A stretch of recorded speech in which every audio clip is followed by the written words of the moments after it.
SpiderMonth is coming to an end, but we couldn't finish out the month without talking about one of the most iconic Spider movies of all time, as we celebrate 35 years of 1990s Arachnophobia. Let's go. Flip the switches to maximum amplification as Parker, Dan, and Angela prepare for their operation.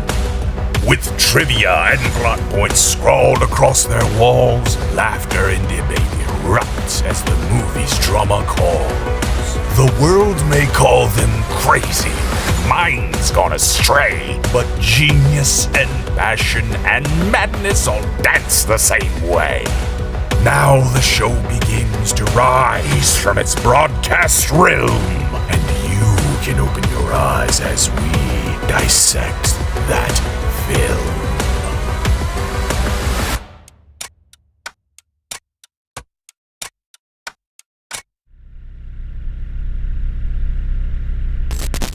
What's going on, everybody? Welcome back to the Dissect That Film Podcast, a podcast that dissects the good, the bad, and the ugly of cinema. I'm your host, Brett Parker. Joining me once again for the first time this month is the complete duo of DNA Gaming. We have Dan and Angela back. Woo!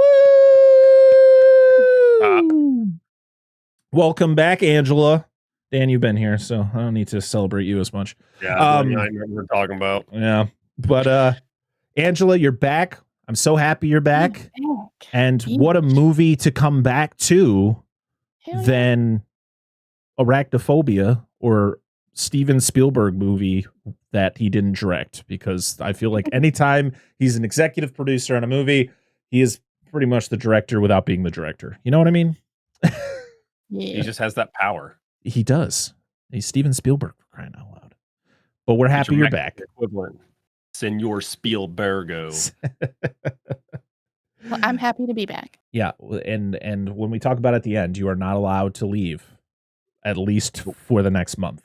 The next month is a special one, so you cannot leave. But we will talk more about that at the end of the episode. Dan's already gone. We just started the episode. Dan's already gone. That's a normal thing. It's a normal thing. Yeah. For anyone who watches the video, Dan left. But if you're listening to us, you never even knew he was gone. But I mentioned it, so you knew. You have to know. Oh, there was something rapping on my door. Rap. Wasn't it Raven? No. I thought it was a cat, but it wasn't. I really want to watch that Treehouse of Horror episode with the Raven. Yep. Just because that's of that. what I was thinking. Yeah. So yeah, today we are finishing out SpiderMonth, which has been a fun little kind of impromptu month that really wasn't planned to begin with, but because of the Monster Zone, we made the whole month about spiders. And hopefully Dan had a good time, Mr. Spider himself. Yes. As we got to show you guys our episode that we recorded a couple years ago on Tarantula from 1955, which is kind of like one of the OG Spider movies. And then we talked about one of the craziest Spider movies probably ever made, which was 2002's Eight-Legged Freaks. And then last week for the Monster Zone, you guys got to listen to us talk about The Giant Spider Invasion, which was a Spider movie that came out the same year as Jaws, even references the movie in the movie. And it's just a wild, wild time. But something. I really have wanted to talk about this movie for a long time because, for one, not just because it's about spiders, but because my favorite director is involved in it, has one of my favorite actors. I think it's, when it comes to spider movies that I've seen throughout my life, this is probably my favorite. And I want to kind of see what you all thought of it. So today we are talking about 1990s Arachnophobia. From Hollywood Pictures and Amblin Entertainment, when Dr. Ross Jennings and his family decide to move to the country. Oh, Ross, smell that air.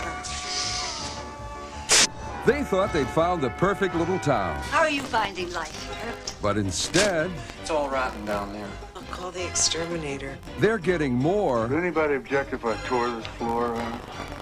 I would. False alarm, then lead on. Than anyone's bargained for. I think we got a big problem here in Canada. Now, experts are moving in. Rock and roll! And neighbors are moving out. There may be some spiders around here that are very dangerous. This is way out of my league. He believes he came across one of the offending spiders a couple hours ago. Actually, it's probably still in the bottom of my shoe.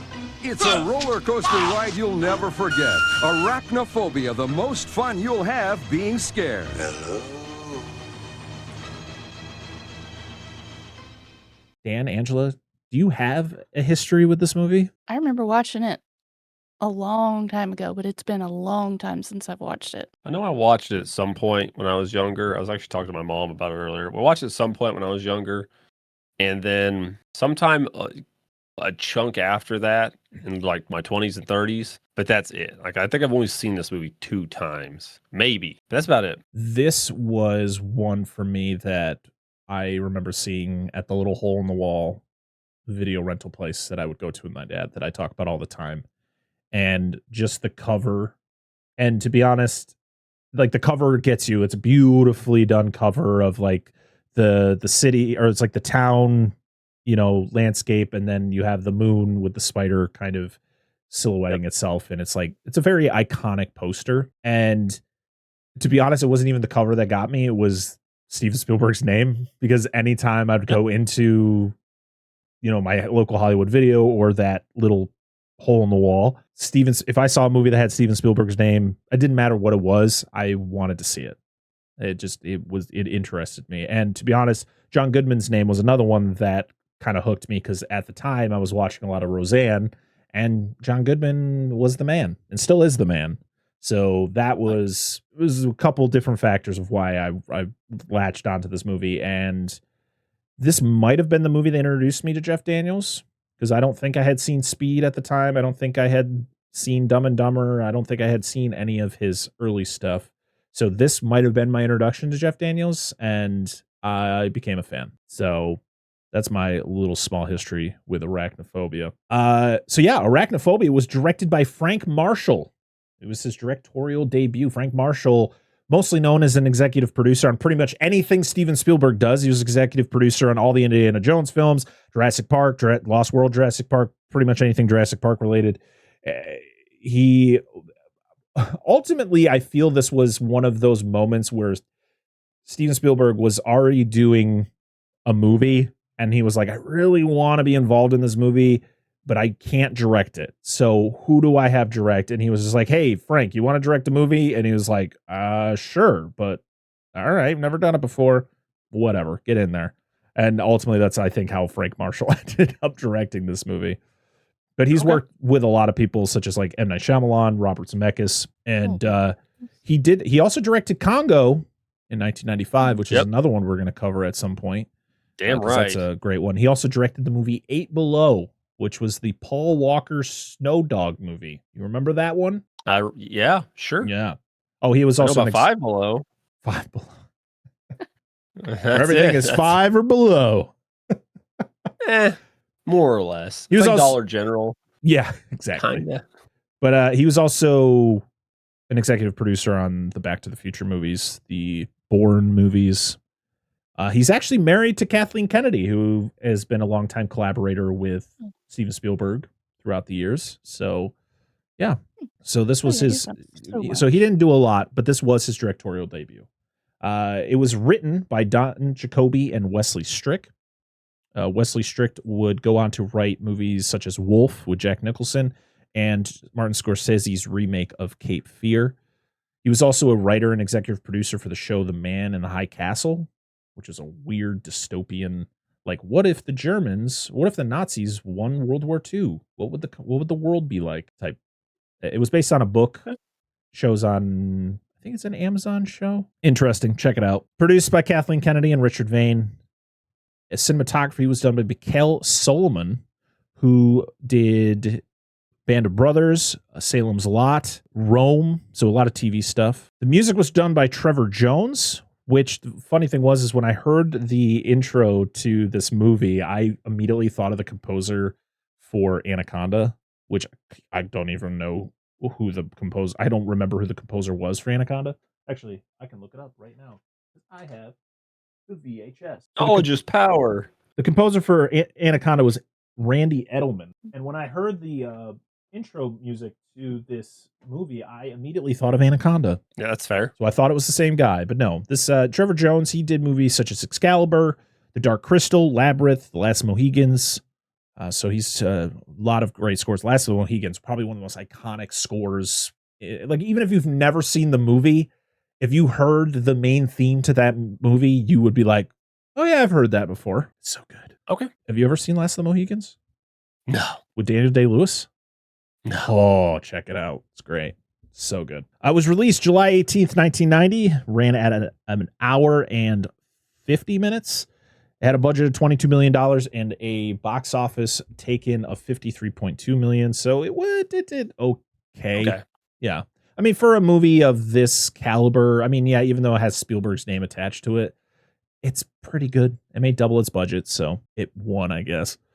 The cast, we have Jeff Daniels as Dr. Ross Jennings. We have Harley Jane Kozak as Molly Jennings, who, from what I've been told, she didn't do a whole lot after this movie. I think this might have been her last movie. What was she doing before this? Did she do anything? She did Parenthood in 1989. She did When Harry Met Sally. And her film debut was in a slasher film called The House on Sorority Row in 1982. But after this, she went on to she did some small things. She did a lot of writing. And then she wrote novels. A lot of TV work. Yeah. We have John Goodman as Delbert McClintock. John Goodman got this role because of Steven Spielberg, because he worked with Spielberg in 1989's Always. And one of the stipulations for Spielberg becoming an executive producer on this movie was the fact of Frank Marshall hiring John Goodman to be in the movie, which ultimately, that relationship would be the reason why John Goodman would become Fred Flintstone a few years later in the Flintstones. Ouch. I love Flintstones. I don't care. For his point of view, from his side, we have Julian Sands, the late Julian Sands, as Dr. James Atherton, Brian McNamara as Chris Collins, James Handy as Milt Briggs, Peter Jason as Henry Beechwood, Henry Jones as Dr. Sam Metcalf, Frances Bay as Evelyn Metcalf, Grandma from Happy Gilmore. Yep. Mark L. Taylor as Jerry Manley, Roy Brocksmith as Irv Kendall, Kathy Kinney as Blair Kendall, Stuart Pankin as Sheriff Lloyd Parsons, and Mary Carver as Margaret Hollins. Now, Stuart Pankin, I saw he was the voice of Earl Sinclair in Dinosaur. Really? Yep. Well, damn it. I did not know that. I didn't know that either. Another podcast, I think it might have been Hack the Movies, covered this, and I think that was one of the facts that Tony had pulled up. So I figured I'd share it on here. That's a pretty cool fact. But yeah. So when they were making this movie, they took a lot of inspiration from a movie that Dan doesn't like, which is 1977's Kingdom of the Spiders. But also Frank Marshall wanted this to be like Alfred Hitchcock's The Birds, but with spiders. Like where it's like it's scary, but it's also funny. You know, so it's like you're not totally scared the whole time, but it still will leave a lasting impact on you. Because to be honest, when we get to the comments from everybody on social media, a lot of the comments are just like, this movie terrified me. It made me afraid of spiders, which it's like Spielberg just loves doing that. Like Spielberg didn't write this movie. He didn't direct it, but like he's always involved in movies that just have that lasting impression of whatever is involved in the movie. So like this had spiders, Jaws was with sharks or the ocean. Spielberg, man, just terrifying people. Schindler's Fist, shit list with Nazis. What? Schindler's Fist? Yeah, it's the porn version of Schindler's List. Jesus Christ. Oh my God. There you go, man. Making Nazis scary again. Oh my God. Oh man. Jamie Hyneman, who is one of the hosts of Mythbusters, he actually worked on this movie. This was one of the first movies he ever worked on. He actually works on the actual animatronic spider that is in the movie. And I'll share some of the spider facts about the movie when we're going through the plot. And Dan, of course, is going to share his thoughts on the spiders that show up in this movie. So the movie takes place in a town called Canaima, which is actually named after the national park in Venezuela that they actually got where they filmed the Venezuelan parts of the movie. Okay. So that was I like cool. that. Yeah. That's a nice through line. I like that. This was the first movie that was released by Hollywood Pictures, which was Disney's like adult studio. I thought that was Buena Vista. This was like the first one. Well, it was like Buena Vista and Hollywood Studios. They were both owned by Disney. Okay, that's fair. Are you looking for a movie podcast with deep dives, interviews, and thoughtful film analysis? We ain't got none of that. What do we got? You want to hold the bucket? Right, I'll hold the bucket, sit in the cuff chair. There with I will never blink. I'll just be there holding the bucket. I will never blink on her drapes, most likely. You look like a drape jizzer. R.I.P. that sweet, sweet pussy. It is known that Jessica Tandy had the sweetest pussy in Hollywood. If you don't know, Google it. Don't Google Jessica Tandy's pussy, you guys. Don't do it. Don't do it. Doom Generation. Available anywhere you find podcasts. Yeah, so there's a little bit of facts about the movie, and we'll share some as we go through the plot, as we always do. But now it is time to hop into the plot of Arachnophobia. Are you guys ready? Angela, Yes. Are you all primed up? Do you remember how to do this? It's been a while. Yep. All right, let's go. It's time to dissect. That. Oh. The movie starts exactly like Anaconda, except for that movie came out 6 years later. Where we're taking a tracking shot across a river. I don't know if the Amazon's in Venezuela, so yell at me for my geography skills, but it's a river. Danny Trejo's there. You imagine they're panning past, and she's just on the mast of that boat, like 5 years before it happened. You see the Anaconda slow, like it's just in the distance. You just had to be like, "Oh shit, was that Danny? Is that fucking Danny? What's he doing?" You hear the What a gunshot rage after man. they pan past. Well done. No.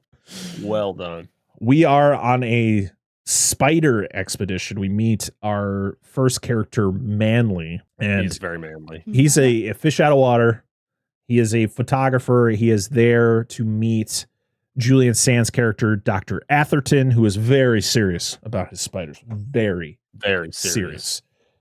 And of course, Manly is that guy who is just like, why is he here? Like, he's a professional photographer, but it's like, it's funny because he's a professional photographer who just doesn't know what to expect in the middle of the jungle. And it's like, what were you taking pictures of before? Like, have you never been on an excursion? Was this day one for you? You seem like you're a pretty experienced guy. And I figured before you take a job, the job is explained to you. Yeah. Like, why are you not like, and like nobody tells this dude anything. It's like, Where do we have? Where are we going? Yeah, exactly. What are we doing? What are we going? Like, there was no debriefing. Like, your job didn't explain to you. It was like, you're just going to Venezuela. Sorry, I have nothing else. But he explains how he has like the flu. He's sick. He's been sick. And I just love that Atherton's just like, be sick on your own time, Manly. All right. No sympathy. No. Listen, what is he going to do? Like, you're here. You got to do your job. Like, sorry, you got the sniffles, but we got to go. So They hired somebody. You wouldn't just have somebody in your lab that takes pictures. yeah. Well, that's the thing. Wouldn't they want somebody who knows what the hell they're supposed to be taking pictures? Like, hey, take a picture of that. Take a picture of that. Exactly. Which is what, like, you know, when I did quote unquote spider expeditions, we had, if somebody was going to do pictures, we just had somebody in the lab that knew what they were doing. Like, you just take pictures, or like you said, they would know what to look for. Wait, you weren't hiring Vogue photographers to do it? Clearly not. Like, Let's go to Mississippi. Come on, in the fucking middle of the night, bumfuck Egypt, Mississippi, in the woods, and we get lost together. It's like, yeah, I just did a photo shoot with Kate Moss, but now I'm here. If I can take pictures of spiders, it's all makes sense. Take a picture of that. What, the leaf? No, the spider's on the fucking leaf. Get the fucking picture. It's cryptic coloration. Step this shit up. After you shave the spider's leg. I did shave spider legs, yes. All I could imagine is Dan doing that, and you just hear like that soft, sensual music just waft throughout the lab, just Like those. Those late 90s, early 2000s, late night music compilation commercials. Yes. Oh, Kenny G and shit. Yes. Yeah, that's what's playing. What the fuck you is wake this? up. You wake up at 3 o'clock in the morning. You're like, and it's just blasting you. And you're like, my God, I don't remember being this loud.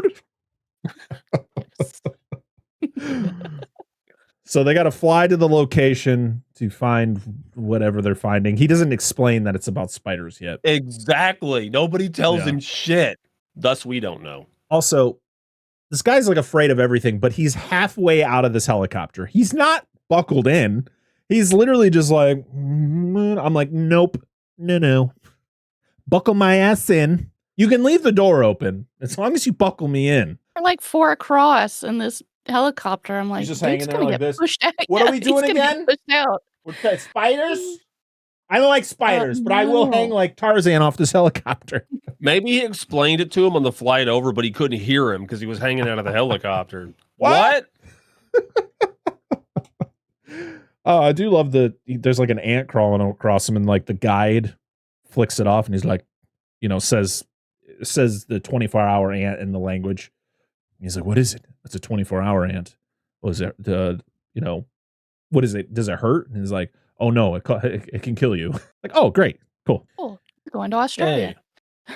Then they go on like this mountainside walk. I'm like, this doesn't sound fun. Like, I don't feel like this is going to be a good time. Like, they're literally like inches away from this cliffside. Mm-mm.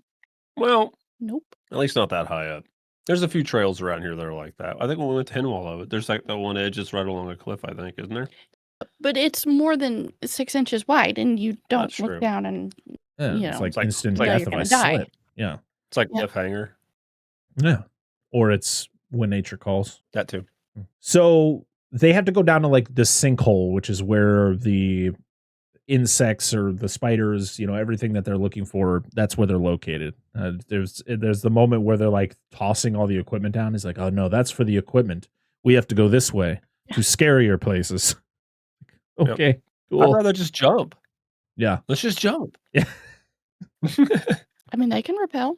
Our legs will break our fall. It's fine. Yeah, exactly. I So like the repelling better than jumping. We can talk about the hole here. Should we talk about the hole here? the hole here, Yeah. So I talked about this when we covered Descent. The Descent. we didn't cover the descent. Did we not? Did we talk We about watched it. this? We watched the Descent. I was going to say, you Fuck, did we talk about a place near where you live. Yeah. So this is a similar situation. This is a proverbial sinkhole, if you will, but it's more like an actual cave. And it's, 135 feet straight down No, to get I in? just know it's that way, and I don't want to go that It's way. apparently one of the largest undiscovered, allegedly unmapped cave systems. And the only way in is technically, if you go in, there's a huge rock about 75 feet down that'll break your fall. Then you got about another 75 But then you'd be feet to broken, go plus. But yeah, a couple of my buddies rappelled into it, my boss and stuff like that. But Nope. it's like nobody's been in, been in it except for the people that died. Mm-mm. But nobody's really been in it. So kind of that situation. It's supposed to be like that whole like an environment that's untainted. Like it's completely cut off, so organisms evolved or adapted differently kind of situation. But there's probably still people in there. Well, there are remains of people, Yeah. probably. And I know for sure at least one or two people fell in and died. I ain't going in it. Good times. Nope. Good Carry on. times. So yeah, they get into their sinkhole and they find this massive web. And they're like, and Manley's like, oh, like how he doesn't notice it though at first because he's like taking a picture of a leaf on the ground. Then he's like, he aims up. He's like, oh, it's like literally it's like 20 feet wide. Yeah, This guy's like, oh my God. And he just is this where he walks into it? Yes, and he freaks He's just out. like, yeah. house. Yeah, It's like acidic, burns his skin. screams so much in the short period of time he's in this movie. He does. Holy fuck. So they set these traps around this giant tree. It's a fucking tree of life. And they Ferngully. yeah. They set up these traps like around it, and Manley, of course, like, what's going on? What are you doing? And I'm like, nothing. You know nothing. He's like, now prepare the gas. Like, what? I just love it. It's like,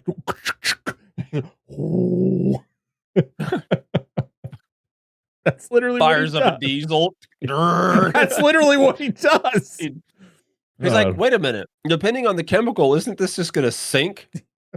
No, it rises. Like if it's heavy, it just goes right down to the pit with them and they die. Dan, science. Stop it. I mean, if it's lighter, that's not how fake science works, Dan. This is real fake science, but done by real fake scientists. Everything rises. I aimed it at the lowest part of the trunk of the tree, and it's what is going on? No one's affected but the insects and spiders in this tree. What if it's not poison? God. What if it's just weed? Everybody's high as fuck because they're looking at these things. Like it doesn't kill the specimens. They just kind of Cheech and Chong into the nets. I think that's a spider. The funniest thing is when the insects and the spiders start falling from this tree, like the spiders, they look fine. The butterflies just look like pieces of paper. I thought they were potato chips. I guarantee they're probably like painted like potato chips. They were, I was like, okay. Like, do butterflies when they're stunned or anything, do they always just like are perfectly straight and just look like those helicopter things that fall out of trees? Yes, lock them up. That's what it was doing though when they would fall. That's what it looks like. I'm going in a spiral. I can't pull out. Wait, hold on. If the butterflies are potato chips, hypothetically, if you ate one, it would taste like Skittles in the corresponding color. It's like a blue butterfly would taste like whatever a blue Skittle would taste like. Interesting. What did we get from? But it would have the texture Skittles, of a potato chip. That'd be weird, wouldn't it? Yeah, I don't know where to go with that, but okay, sure. It's random thought. Yeah, it would have to be freeze dried though to get that. Like it would puff. No, but it would have to be like freeze dried to get that chip. No, I want. I'm thinking too hard. No, I'm just saying like the bugs taste like them. Like so. But it's like the texture of a potato chip, but it tastes like I don't know, strawberry. A red one tastes like strawberry fucking Skittles. I don't know. We're getting too far into this because now my brain is. They're in a hole, and I figure we'll dig me a hole here too. Carry on. So they're collecting this. You're like running around with nets trying to catch them. Shit. Oh no. It's like those old cartoons, the fire escape dudes, where they're jumping out of buildings and they're trying to catch them, and they always miss. Well, we tried. We tried, Jim. Move on. But they find a butterfly that is undiscovered, so they name it after Manley, and seems thrilled about it. That's accurate. If you discover a specimen, you can't name it after yourself. That is true. You cannot do that anymore. So apparently, I think you used to be able to, because oh fuck, what's his name? Linnaeus. He was like the father of modern taxonomy, like how we do the whole trees and shit. There was a bunch of stuff named after him. Like he was a priest. And he was big into biology, so he is our modern taxonomy structure, but he was also big into beekeeping. So, like, a lot of stuff was named after him, and there were a lot of species. And, like, okay, fuck, you can't name. I'm not saying this is the only reason, but you can't just name shit after yourself. So, they do not allow it anymore. Hey, I found it. It's mine. You got to pick somebody else. So, you say somebody else found it, and they name it after you. There you go. That works. Yep. But a bunch of big spiders start falling out of this tree, but they're not dead because they think everything that gas is hitting is killing them. But the spiders they're falling out of the tree, but then like one like jumps at Manley, one jumps at another guy, and then they're able to capture one and kind of see like that it's still alive. And like, oh, we don't know what this is. This is a newly discovered spider. But then in the shadows, we get this fucking massive one that's just like, hey, what you doing? I'm gonna fucking bite your ass together. Yeah. And this big boy hitches a ride when they go back to camp. You're like, oh no, something's gonna happen. And in Manley's bag too. He's like, yeah. He knew exactly what he was doing too. This guy went from having a bad day to a worse day. They get back to the camp, and Atherton is kind of examining all the insects, but he's looking at the spiders and realizing the ones that they have found don't have reproductive organs. So they're like drones. So they're like ants. Like spiders don't do this. So this is this is something new for the scientific world, like spiders, acting in ways that they're not used to seeing. So Manley's like, I'm sick. I don't feel good, so I'm going to go lay down. So he goes and lays down. But unfortunately, he has an unwanted guest. And this guest is like, yummy, yummy. Let me bite you in the leg real quick. It's herpes. Yes, that's how it started.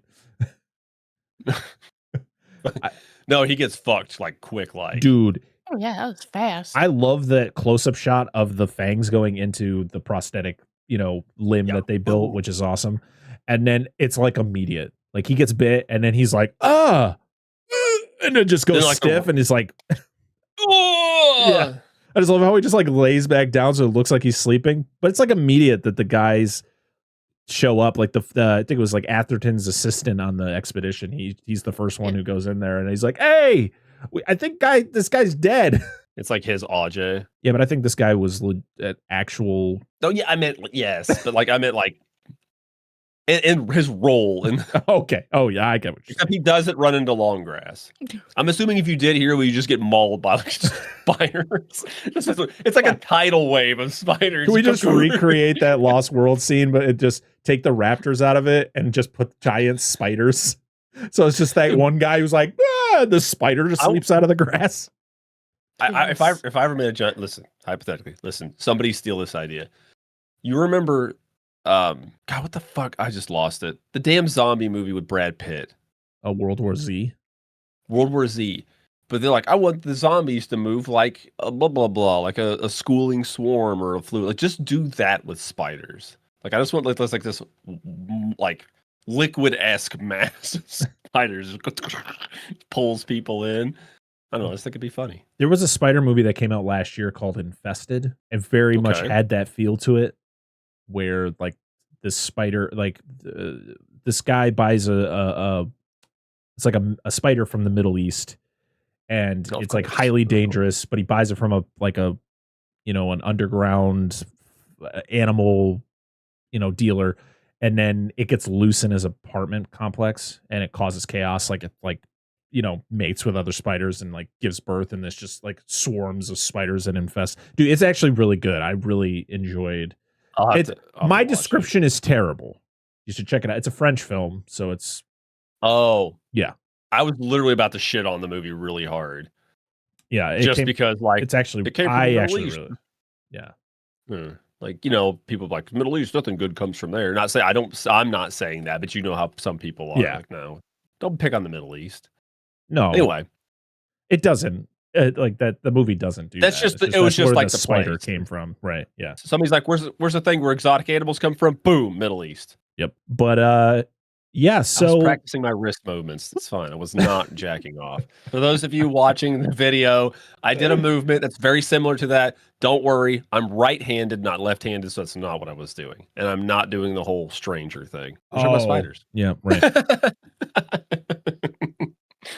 She pointed it out. I wasn't going to say anything, and she just looked at me. I was like, well, dinner's on the table. Better go. I can't help it. That's what I can see out of my peripheral what you're doing. Stop it. We're recording. I'm just happy you have pants on. Do I?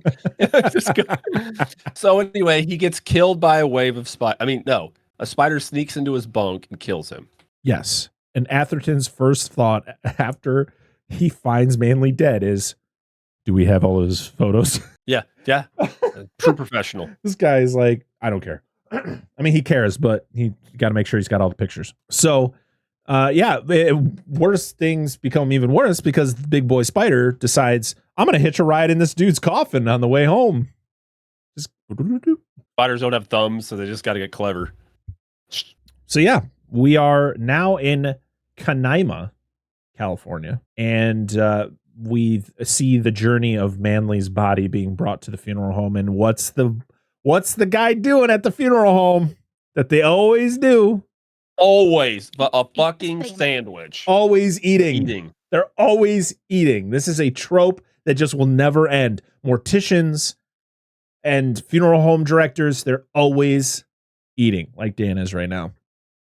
Yep. And I love they bring his body in, and of course it's like this it's like a custom coffin because they literally built it in the freaking forests of Venezuela, and they open up the top and they're both like, yeah, this is bad. Like, you don't actually see the body, but I love how he goes over and he calls the guy, Manley's parents. He's like, yeah, I know you wanted an open coffin, but could I really interest you in doing a closed casket? Well, the way the casket's set up is like, did they just hang air fresheners when they sent that thing back? Because it's not. He's not wrapped. Sealed. Yeah, he's not sealed. He's not wrapped. Like, he came all the way from Venezuela. Like, how long was this journey? This is not like a next day delivery. No. Overnight. You have an overnight fee on that? Not to be like rude or disrespectful to people dying. Costs an extra overnight $50. a corpse. Listen, I'll give you a bag of cocaine that I found in the jungle. If you did not make it, I found it. It's not even in a plastic bag. It's wrapped in a leaf. Yes. Stick this in your lip. Like that shoe you like so much. Not that pussy ass skull shit. But stick. But then we get a shot of Manley's body, and he looks like Imhotep before he wakes up. He does. Or one of the dudes. I love it. One of the dead dudes on the boat at the beginning of Godzilla, The Return of Godzilla, 1984, 1985. Oh yeah. They're all mummified by the sea louse. He looks like the guy. Did you ever see the Clash of the Titans remake with Sam Worthington? Yes, it's been a while. There was like this race of people that looked like shriveled up raisins, and then there was one who's dying. He's like, it's a fucking meme. If you you can literally get the gif. It's like him dying on the ground. He's like, eh. Yes, yeah. You said that. I just thought of California raisins, but I know exactly what you're talking about. I mean, it kind of looks like that. Oh my god. So Son of a bitch. We then see the spider leave the coffin. It goes outside, gets picked up by a crow, and this bitch murks this crow mid-flight. Yes. So awesome. There was smoke coming out of it too. It's so just dive bombs at this guy's yard. This spider's really bad at tipping for rides, dude. Like really bad. The fact though, this spider is just like indestructible because I'm sorry, the spider fucking bites this crow midair. The crow falls with the spider in its mouth still, and the spider's just like, that's fine. I'm gonna go crawl away. Yeah. See you later. Like, oh, okay. And this is when we meet Dr. Ross and his family. Dr. Ross Jennings, played by Jeff Daniels, and his wife Molly, played by Harley Jane Kosak. Why's he got two last names? What? Like just his names, like Ross Jennings, just sounds like two last names. I know there's Ross from Friends, but like that sounds like both of those are last names. I guess you could say that. But they moved in from the city. They're from San Francisco. They come here because he got a job as the town doctor because the town doctor is retiring. So they bought this really cool fucking house. I love these farmhouses. They're so cool. And you find out that he's not a fan of spiders because one of the kids finds a spider in a box, and the wife's very understanding. She finds it. She's going to collect it, bring it back outside. And he's just like, I'm not cool with this. Hence why this movie is called Arachnophobia. Yep. So then we get possibly one of the funniest scenes in the movie, which is where you meet the Dr. Ross and his wife are going to break in the new house, if you know what I mean. Wink, wink. But then we get the shot of this big spider and the other spider like They were having first night fun as well. Secondary sexual organs. I'm like, okay, things are getting hot and heavy for both. Hey, so they were even playing the romance music. They sure were. So I know the big spider is often represented when it's not a animatronic. Is often represented by tarantulas. Mm-hmm. And when a tarantula mates with a lady or coerces her to bed, they drum with their pedipalp. Their first two, they drum, and they'll drum on the bottom back. If when they figure the deal out, they'll drum underneath them. They lift them up and do the whole thing. But yeah, that was actually technically part of it. Huh? The lady's bigger than the male. Yeah, and actual spiders, the females. Yeah, I was gonna say larger. this is supposed to be a male spider, the big one. Yeah. And then like the female is like every time you read something about it, it's a common house spider. I'm like, that's a big ass common house spider. Jesus Christ. I want somebody, hold on, because the female's smaller here. Please, somebody in our listeners do this. Take that little spider, take a picture of that little spot, put it on a couch, and put like 4 or 5 of the big spiders behind it. People will understand. We did this with Alien Romulus in the face. We'll do it again. So, but yeah, typically it's the other way around, and this would not work. This would not work at all. Also, do tarantulas make web? They do, but not like that. They place web on the ground and stuff. Yeah, they usually use it for. Sometimes they use it for tripwires and stuff, like kind of like sensor or movement detectors. Because aren't they not? Go ahead. So I take it they're too heavy, right, to like crawl on web. Like that's why they're not able to do it, or they don't do it. For those of you that you of course watched the last episode, I had my pink toe, which is an arboreal tarantula. Arboreal tarantulas are built lighter, so they will actually make like web tubes and such to live inside of, but not like a traditional catch flying insects web. Looks like they've taken like cheesecloth and stretched it out. Yeah, or some tarantulas that are terrestrial will use web tubes underground, but not like trapdoor spiders. Okay. But they'll do like the trip lines similarly, and they do it to build sperm webs sometimes because male tarantulas' sexual organs are on the underside, around the middle of the body, and they inseminate a female with their pedipalps, which is a secondary sexual organ. So they have to apply it to the web and then load it separately, so it doesn't go all the way through. So you essentially jizz on the sheets and then you load it into your hands. I was gonna say, do you just jerk off onto something and then just dip your hands in it like this, and there's like time to go? Yep, let's time to just. All right, just bloop. It's like when they do the color dip, the wax. Like, on your hands. Yes, excuse me. But anywho, but they use it for a lot of different stuff. They dance. So most tarantulas dance when they eat, and they do a circular web on the ground after they eat. They do the whole... Last I checked, we still don't know why. We think it's like a territorial marking thing. Be like, I ate, I hunted here. I don't know if it's for them, it's for other spiders. If it's Let's just say they are singing to themselves and they're dancing. Yeah, but they do in fact dance. So if you could look it up, look up a tarantula eating or tarantula dancing, and fucking sweet. Very cool. But yes, they do use it a little bit. So Dr. Ross, he goes to visit Dr. Metcalf to kind of get the lowdown on what he's got to do since he is taking over his job. But guess what? Metcalf ain't retiring, which kind of throws a whole monkey wrench into Ross's plan, since he literally just left his home in San Francisco and probably a pretty decent job to become the town doctor, which he is not anymore, which is like one of those like, God, fucked, dude. Dude, Ross is way nicer than I would have been if I was put in this situation. Like, oh, yeah. No, you are retiring. This is bullshit. Like, it's not like I just was like, oh, yeah, sure. I just got a new job. And it's like, I didn't have to move my family. I moved my family. I bought a new house. How am I supposed to pay for this? Fuck you, old man.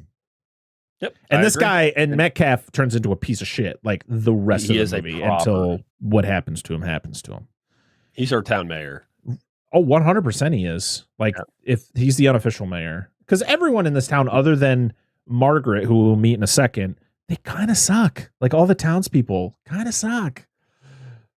So we meet Margaret Hollins, who is kind of like, she's just one of like the, prominent citizens of the town. We meet the sheriff. It was a Sheriff Lloyd, who's a piece of shit.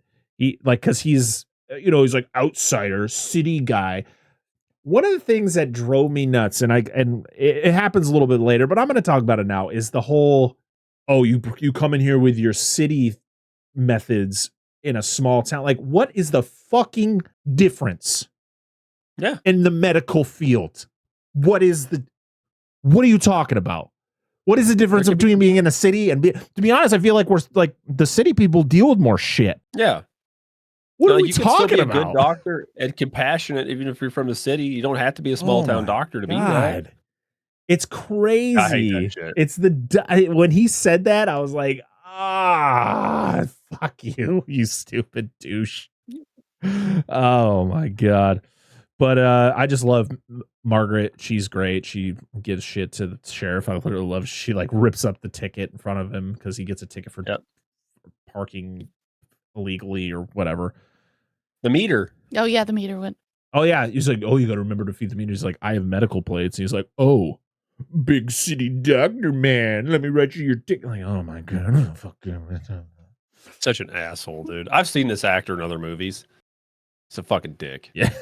He plays a good one. So I just love that when she meets Ross for the first time and is literally walking down the street just talking mad shit about the majority of the people in this town. Yep. So good. And she's like, you know what? You're going to be my doctor now. Because he's like, I don't have any patients. She's like, you do. You got one. And then she also talks about, I think that, oh no, maybe that happens a little bit later. But oh no, she does talk about the fact that she wants to throw him a party, like a welcome to Kanata party. Because that worked for the last doctor. That's been here forever. Yes. So we then go to the barn where the spiders are living, and we see all the beautiful webs that are built throughout the barn. And I'm just like, I don't ever need to go in there. Like, I know these people from the city, but like, you've seen some spider webs, right? Yeah. They don't look like this shit. Right. Yeah, this is crazy. But like the wife goes in there and takes a bunch of pictures of them. It's like, yeah, it's cool. Like I probably would have taken, like if I walked into a building and I saw something like this, I would take a bunch of pictures too, because it's really cool. But yeah, I would also be like, maybe I should have somebody check this out, because this seems concerning. Like I got it's not a spider, fucking xenomorphs in there. Yeah, no shit. Especially later, it looks like it. Fuck. So we're back at the house, and Ross is trying to, he's explaining to his wife kind of the situation that he's in.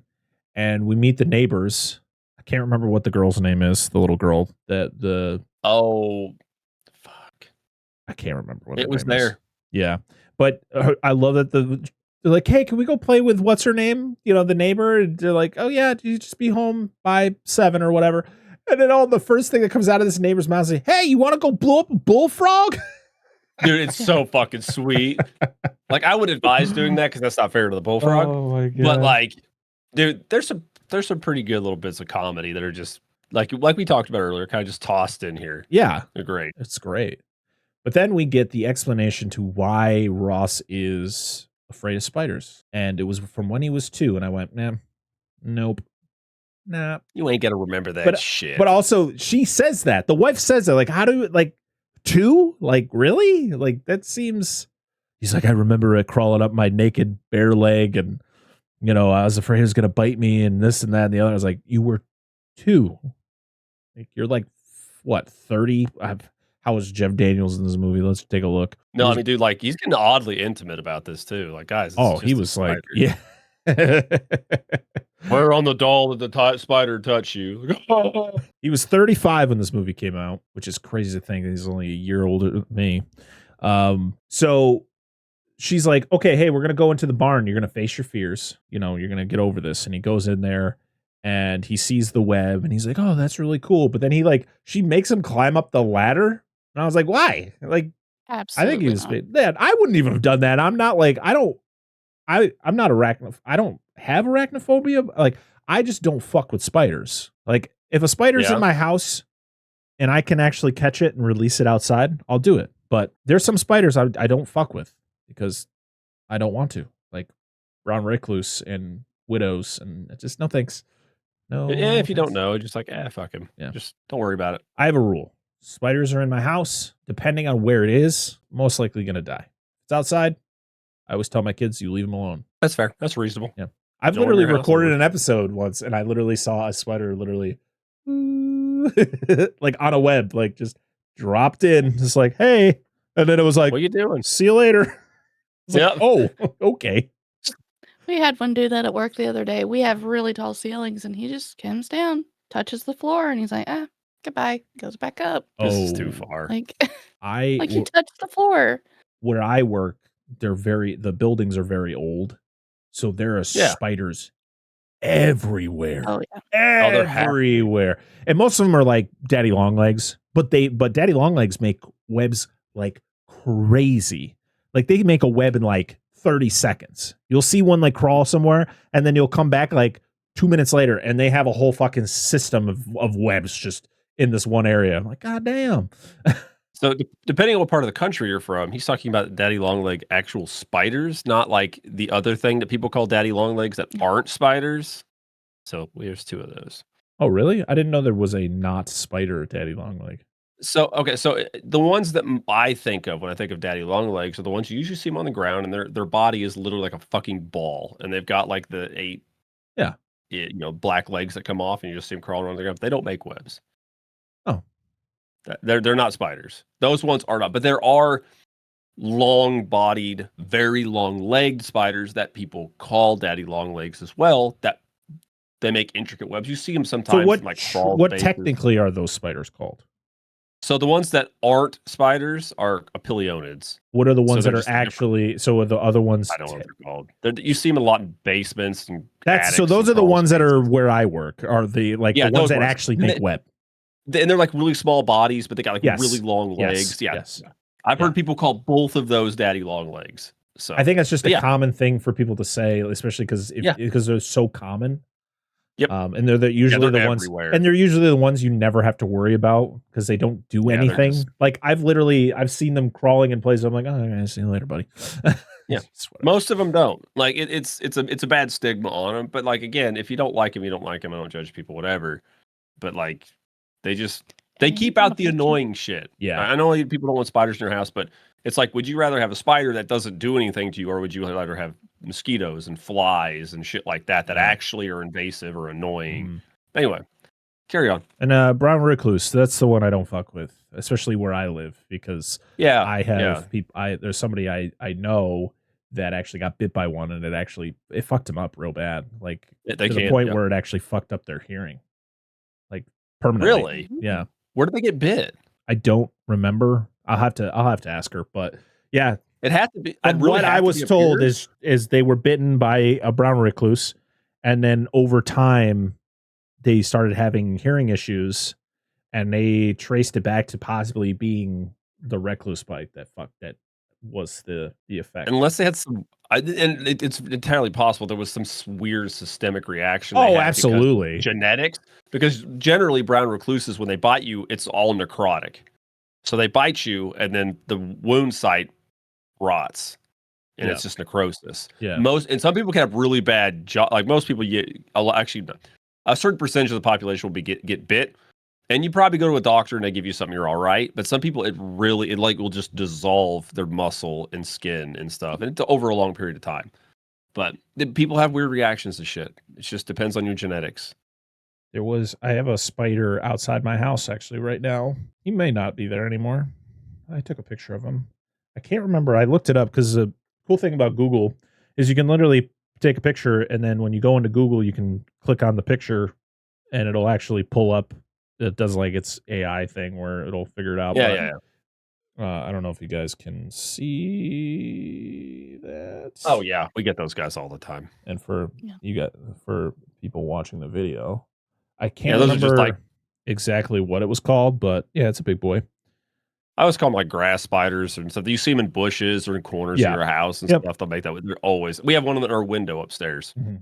I just leave them. Sits there because I tell my kids that's like the rule. It's like if we see a spider outside, that they're outside, so that's why they belong. That's fair. Yeah, exactly. That's where they live. That's where they belong. Just leave them the fuck alone. That so orb I get weaver it. we have. What? We have an orb weaver that comes back every year. They make awesome webs. Yeah, I like looking at them. They're cool. Yeah, you don't want them all over your house. I get it. No, the house is a little bit different. House is our place. It's my place to piss, not yours. I don't need to be taking a shit and then see that little fucker just crawling up. Like, get out of here. This is a private matter. Yeah, that's right. Get the fuck out of here. Don't be looking at me. Oh my God. But he climbs this ladder, and a fucking dead rat that's caught in this web like swings and hits him, knocks him off the ladder, and he's like covered in the web. top rung breaks. Yep. Yep. He gets covered in web, and he's freaking out. But then they laugh about it when they're walking out. They do. Which is like, I feel like his phobia would have gotten the better of him in that moment, but it kind of didn't. But whatever. Yeah. Also, we're supposed to. This is when you see that there's like a pulsating spider sac. Do spider sacs pulsate like that, Dan? No, not normally. No. I mean, you when the babies are about to hatch. Oh yeah. You know, when a eclosion is happening, there'll be movement underneath before they get out of the actual, because it's all it is a silk web ball, and they also filled with look like tiny grape. legs. And look up tarantula babies, eggs with legs. They're fucking adorable. No, the sack itself does not look like grapes. No, it doesn't look like grapes. It's just a that sack of a circular ball shape. One of them, one time we opened one that looked like a potato, and it had 2,000 babies in it. Remember that one? 2,000? And these are 2,000 tarantulas that can get like 10 inches across. Ooh, that's crazy. But it's good size. No, they're pretty though. But anyway, no, exactly. But they don't do that. And I know why they did it in the movie. It looks scary. Oh yeah, because it's scary. Yeah. Oh, absolutely. Yeah, I know. I get it. It's radioactive at that point. It's radioactive. Radioactive Spider-Man. That barrel of chemicals remain like it freaks. This is where it originated from. So it's party time. This is where we meet Metcalf's wife, Evelyn, played by Frances Bay, who a lot of people would know as Grandma from Happy Gilmore. She's been in a lot of stuff, too. She's actually an old lady who Jerry steals a loaf of rye bread from in an episode of Seinfeld. What a dick. Mm-hmm. So the mutant spiders, because they are kind of mutant spiders, because they are crossbreed between the spider that we meet in the beginning and the common house spider. They hatch during this party, and then they just start spreading out, and they start going to different places. The spiders that were used for these spiders were, what are they called? The Avondale spiders from New Zealand, which I guess were chosen just for their looks, but they're actually harmless to humans. Most are, but yeah, that's fair. Yeah. So they're fucking huntsmen, dude. They're related to huntsmen. They are. They have like when they sit still, they kind of got that crabby pose. These are the ones that cause car accidents in Australia. Because you like flip down your visor, it's like spider attack, but they're not really like, oh shit, you woke me up. And you're like, you drive into a pole. But I also like their little like black tipped feet. Like so I actually like the look of these spiders. I love how when they do some of their like posing and then like get down. They get down. Like there's a scene later where he's like, "Hey, move," and he's like, the spider like moves at him. Like, what the fuck you doing, bud? So they were able to control the spiders using like heat and using like colds and like to be able to control their movements.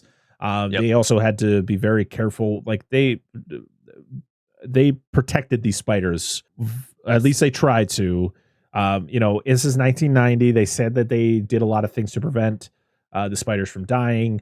They had like when things would fall on the spiders, they used like foam that would, not crush the spiders if they fell on them. I know like there's a scene later we'll talk about a little bit in depth where they actually used like hollowed shoes, like hollowed soled shoes. So like when they would go to step on it, it would actually like go into that. So I'm like, you can't tell me that there wasn't accidents. Like they didn't accidentally step on the spider. Because like, you train the spider like, all right, play dead. Like, get in that hole. Well, plus, and like, they're on the set. They guarantee they didn't get all of them. There's probably ones that got stepped on and crushed. And like I said, at least they attempted. They did not do what Kingdom of the Spiders did. They at least tried to be respectful to these animals. Yeah. So, we see them spread out throughout the town. And we end up meeting a bunch of the citizens of the town, mostly the coach of the high school football team, his wife, and his two kids. One of them is like the star quarterback, and the other one is I can't remember what she says. Like, oh, what are you going to school for? Gym. And I just love the wife's like, okay. I love it when she's like, oh, so nepotism. No, we're Baptists. And I was like, good Lord. I just headbutted the mic. And then, of course, we meet Manley's parents, who are, and his mother is very distraught, causing a scene at the party. And I was like, why did you even come? I don't understand why you came. But if you're gonna get blitzed, just do it at home. Nobody wants to see blitzed you and do it start at home. crying about your kid, like maybe this free party alcohol. wasn't the best thing to do. But all right. And so yeah, party success. We also what's his name? Metcalf. He sucks. He just is fucking God, he fucking blows. Yeah, because he's like undermining Jennings the whole time, like pretty much like short little jabs at him for like, oh, because he's a city doctor, blah blah blah. I'm like, what the fuck does that even mean, dude? Stop talking. Doesn't mean shit. But then once the party's over, Margaret gets ready to go to bed. She gets the cat, who I guess lives outside at night. All right. Happy hunting. She throws the cat outside. All right. Our cat does the same thing, to be honest. But I love how it's not just like, oh, the cat got out, or, oh, we let the cat out and it'll come back. No, it's like at night when she goes to bed, it's like, you don't stay in the house. You go outside. That's fair. Okay. Because sometimes we got our big tomcat, Mr. Cliff. And he's just like, he's at the door. He's like, all right. I was like, I mean, he doesn't know what I'm saying, but I talk to him anyway. I'm like, hey, if you go outside, we're not gonna be here to let you back in. He'll be fine. He'll be there first thing in the morning, ready to come in the house. He paws at the doorknob to get outside. Yeah, he'll reach up and hit the doorknob. He sees me. I'm like, you want to go outside? And I'm tapping on it, and so he does it. It's funny as fuck. But anyway, yes, I get it. Yes, bye, cat. He loves it. Out the window. But unfortunately, Margaret gets bit by one of the spiders, and I thought it was in the milk. The spider's in the milk, and it just teleports from. I said, "Oh, the spider teleported to the lampshade." Spider's a hybrid and has teleportation powers. It's like Nightcrawler from X-Men. I have to see where I go. Yep, short range. That'd be wild. Oh my god! So the next morning, he's down. Ross is downstairs. Because he's going to be making a wine cellar, because that's his thing. He's a wine connoisseur, so he's going to make a wine cellar, and he's going to build the shelving for the wine. But every time he goes to use the nail gun to do something, it just shoots through the floor. So the wood's bad. So they end up calling. They're going to call an exterminator because they got rotten wood. But then he gets a phone call that something's going on at Margaret's house, because he hasn't heard from her. Because the wife's trying to call her to like thank her for the party. So he's like, oh, I'll go check on her. So he goes over there, finds out she dead. And guess who's there? Fucking Dr. Metcalf, who's like, oh, it must have been a heart attack. Oh, I mean, at least she was on those pills I gave her. And Ross is like, well, I took her off those pills. He's like, why would you do such a thing? You city doctors and your crazy, hippie methods, blah, blah, blah. And the sheriff is just like, they're like, you did it. It's all your fault. I'm like, oh my God, trip down the stairs, please. Ross is even like, dude, just stay current. Like, just read your fucking books, bro, and you'd know. I was like, blah, blah, blah, blah. Yeah, because he's like, she had a full, like, perfect bill of health. Like, I just examined her. There was nothing wrong with her. Because there was literally a joke at dinner after he gives her an examination where he was like, I was hoping she had leprosy or something. Like, what am I supposed to do with a perfectly healthy patient? But yeah, he's like, oh, they should charge you with medical malpractice. I'm like, all right, fucking pump the brakes there, Phil. Jesus. But then at the funeral, the coach offers Ross some business because he feels a little bad for him. So the coach's not terrible. He's actually a pretty decent guy. Yeah. That's when we meet Delbert, the dumbest, smartest guy you'll meet, because he is the guy who walks around thinking he knows everything about spiders and insects, but doesn't at the same time. My favorite, though, is when he goes downstairs and he checks the wood. And he's like, bad wood. She's like, well, how do I get rid of bad wood? And he's like, replace it with good wood. Yep. Well, I'm surprised when they bought the house. Like, I don't know what it was like then. I'm assuming it was the same. Like, get an inspection. Like, why wasn't it inspected? It's the 90s, it's the 80s, 90s. It's like, I guess. Sure. I do love what she's talking about the fact that Ross collects wine, has the wine cellar, and he collects wine. He's like, yeah, I kind of do something similar. I got a 1974 Miller Lite back at home. He's got a misprint label. It's a misprint. He picks up the wine and he does like this. I'm like, whoa, you're going to end up, it's going to be everywhere now. Oh, God. So there's this running thing throughout the movie where they talk about the fact that there's no crickets in the town. Yes. Like they used to hear crickets at night, and now they don't hear them at all. So that is kind of like an indication that there's something weird going on. But Ross gets a job giving physicals to the kids on the football team, which of course will set up another situation. Yeah. It's literally him walking down the line going, cough, cough. Gets to the last guy and he doesn't cough very well. Cough again. No, he just gives him looks at him. They look at each other. Does your balls like bounce when they cough? Is that why they would make you do that? I don't know. I don't think that's how male physicals are anymore, but I mean, I know they still check those, but it's not the cough thing. I was alive when they did that. Oh, so was I when I was a kid. Yeah, I remember yeah. Cough. Like, well, okay. Why do you turn your head and cough? Why do boys? The ladies look down and cough? Is it like a different direction? Sir, there's a whole different line of defense there. What? All right, while you're looking that up, we'll continue. So there's a practice going on. I guess Ross has to be there for the practice, but I guess it's just so his character is there for the situation that's about to happen, which I think so. Is a kid gets hurt, he gets taken out, and another kid gets called into the game, but a spider crawls into his helmet. The kid puts the helmet on, and in mid-play, he gets hit and falls and doesn't get up because he gets bit mid-play. And they think it's because of the tackle that hurts the kid, but it ends up being the spider. The spider, of course, leaves the scene of the crime as they're checking on him, and they're like, how does this high school kid have a heart attack in the middle of practice? Like, it just seems weird. And of course, it's like, oh, guess who did the physicals on the football players earlier that morning? Dr. Jennings. Boom, boom. I'm like, oh my God. That would have something to do with it. So there's something for you to... Isn't there something for you to trip on to fall and break your hip there, Dr. Metcalf? You know why the spider killed the football player? It likes soccer. He was the one that didn't cough. Because they were from Venezuela. Oh. Yep, that's fine. Yeah.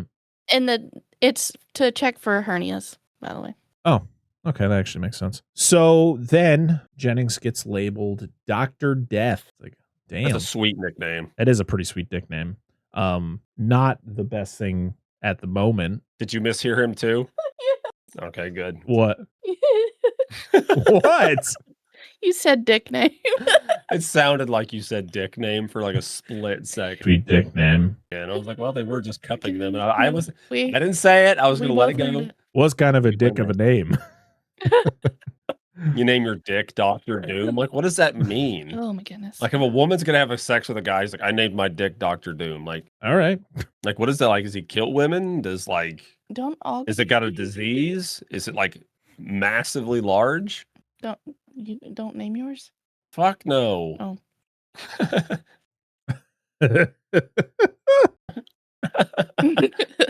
Mine's name is Todd. Todd. But I love this next part because fucking Metcalf's sitting there, he's going around his treadmill, and his wife's calling him to bed, and he's like, yeah, that Jennings, that city boy, he's got his city methods. And she's like, oh, will you simmer down? He's just doing his job. And he's like, yeah, whatever. And she kills him. She kills her husband because he wasn't going to put on his slippers. But then she told him, put on your slippers. And what was in there? The spider. He gets bit by the spider, croaks. She commands the spiders. He deserved it. Yeah. She's actually Willard, but with the spiders. Okay, that's too. Yeah, I'm down with that. She just uses mind control, and all the spiders just do her bidding. She never shows up again. So no. The spiders, like with whatever, what's the big spider's name? King George or whatever? Big Bob. Big Bob. King George. Okay. So they all come together to form the semblance of a woman. They mimic his wife. That's what it was. Perfect. Oh God. So this is when we meet Milt, who is the coroner, who just randomly shows up. I love how he shows up at the third death. First two, we don't need you, Milt. But I love how the first one. He's there after the first death. No, I'm sorry. I'm thinking. No, I'm the mortician. I'm thinking the mortician, not the coroner. Oh yeah, Mr. Big Dick. Yeah, we're talking about Milt, who's the guy who gives the sheriff shit. I'm like, I like this guy. This guy's good shit.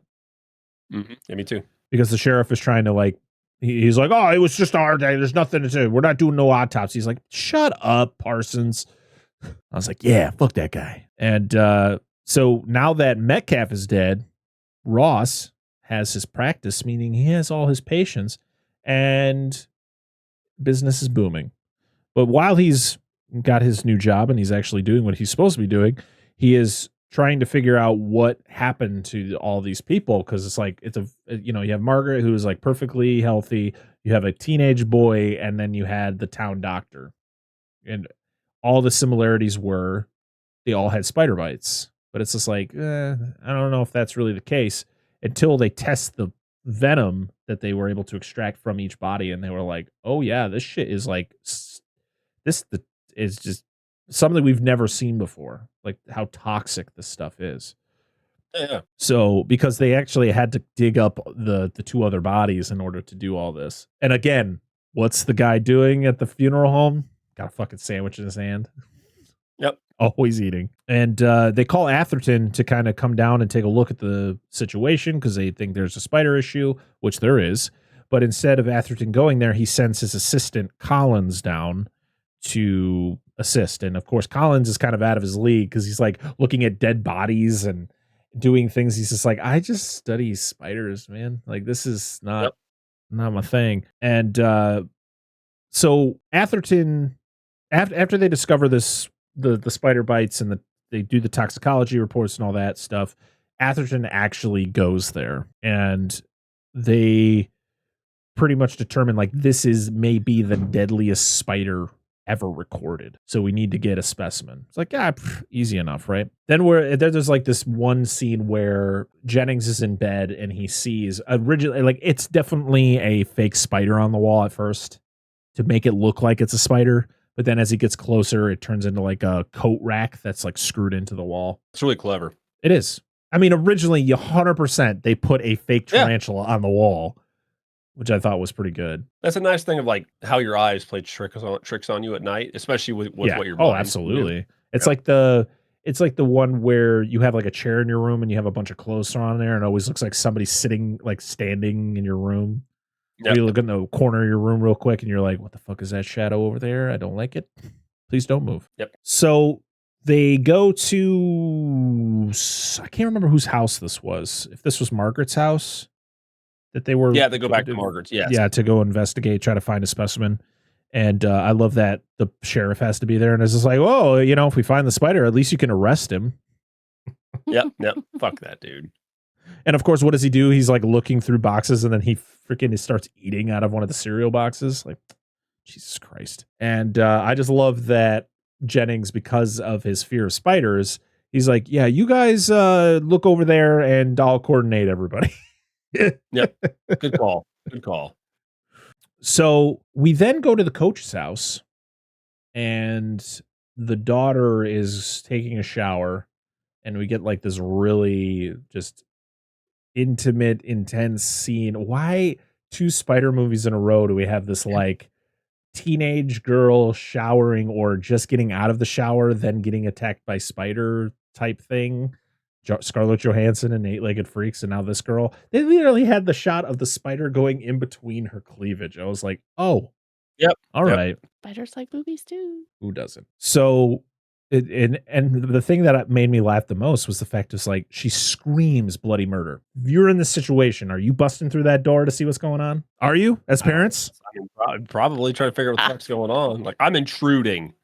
Cover thyself. Say, put a towel on. Like, did you not expect this was going to happen? Yeah, no, exactly. I'm just like, hey, I'm coming in. Like put a fucking towel on. Wrap yourself in the shower curtain. Whatever the fuck you got to do. She's like, Daddy, and like covers herself. Like, what the fuck? But they actually find one. They find a dead one at first because the sheriff's eating at that cereal, and then the dead one pops out. So they have that one, but then they find a live one, and this is the whole thing where like Ross is like pinned up against the wall because he's petrified, and the guy's like, "All right, you got to move towards me." And he's like, "I don't think I could do that. I can't move." And then he barely moves, and like you said earlier, the spider literally goes, "Yep." But then they capture it, puts a little glass over it, and Delbert gets called to go to the coach's house to see about the spider issue. Finds nothing. Finds no sign that there was spiders, which kind of shows that he's not very good at his job. No. But then you have the moment where he has the face off with the spider outside, and he sprays it with the chemicals, which they did a few different things with this, where the spider, it was a fake spider that he sprays, and then it turned into a real spider. And then when he goes to step on it, his boot is hollowed out at the heel. So his boot, like they had to place his foot in the right spot so that when it went over the spider, it didn't kill it. Yep. And then the effect of the crunching was a bag of potato chips. I like it. Love it. Checks out, dude. Yep. And then of course he does the whole thing where I love when he peels it off and he got that like goo that like comes off of the bottom of his shoe. And then he kind of like walks off. No one is watching him, but he walks off. He's like, yeah, that's right. Yeah. God. So Atherton gets there and he's told about Manley because he's kind of confused. He's like, yeah, so you kind of have a connection with this because you worked with a guy named Manley and this is his hometown. And we think that one of the spiders from your expedition is here now and has made some babies and things are going on. And then Atherton kind of goes into like a history of the spider that we're dealing with and how dangerous it is and what can it do. Like it literally talking about like, oh, it can affect your town and then it'll go to the next town and the next town. Like pretty much the spider's going to take over the goddamn world. Yeah, it's weird. It's so weird. It's a little extreme, but okay. Yeah, I'll allow it. So they're like, okay, well, we need to go to we need to talk to Irv, the funeral director, about like the situation. I was like, well, you ain't gonna be able to call him because it's Wheel of Fortune night. And who is he with? Oh, we forgot to talk about it. His wife is played by the actress who plays Mimi in the Drew Carey show. Yep. Oh yeah. Kathy Kinney. I love her. She's hilarious. She's great. I do love. I forgot to mention earlier the party because they're always eating. Yeah, and they have a bunch of shit as they're walking out, and I love that Margaret's just like, "Do you guys want a goodie bags?" Like, no, we're fine. Yep, we got half the food. We're good. I do love they're like setting up for their night. Which, to be honest, I got to talk to my wife. I need a night like this. We need to have like a fucking. I used to do this. I like when I was a kid. We used to watch Wheel of Fortune and Jeopardy every single night because it was on back to back. When I would visit growing up, I was with my grandma probably more than I was with my own mom. And this was, I think it was from 7 to 8, I think. Yeah, I used to Fortune and then Jeopardy. Yeah, that's what I was telling Angela. Is like I used to do it when I was at my grandpa's. Like we'd hang out there. Oh, yeah. Night hit. It was always Wheel of Fortune and Jeopardy. So like I never could get any of the questions right in Jeopardy, but it was always fun to. You try and see. Yeah, it was always a good time. And then of course in the morning it was always Price is Right. Yep. And now it's Let's Make a Deal. I think Price is Right still on, right? Price is Right still on. Drew Carey's funny thing is Drew Carey's the host of Price is Right. And he's been actually technically, not to sidebar, but technically I think Drew Carey has been the host of. No, that can't be true because Bob Barker was the host for like 45 years. Forever. Yeah, he was for a long time. But Drew Carey's been the host for like gotta be pushing 20 now. God, it's been that long. I think so. Yeah, because he took over when I was in high school. It was like 2005, 2006. So it's gotta be close. Yeah. Now we gotta look it up, people. Sorry for the sidebar here, peeps. What sidebar? Like we always do. Or was it after I graduated? Price is Right. It's been on since 1972. That's crazy. So Drew Carey. Oh, okay. 2007. Okay, that's crazy. So it was after years. I graduated. That's wild.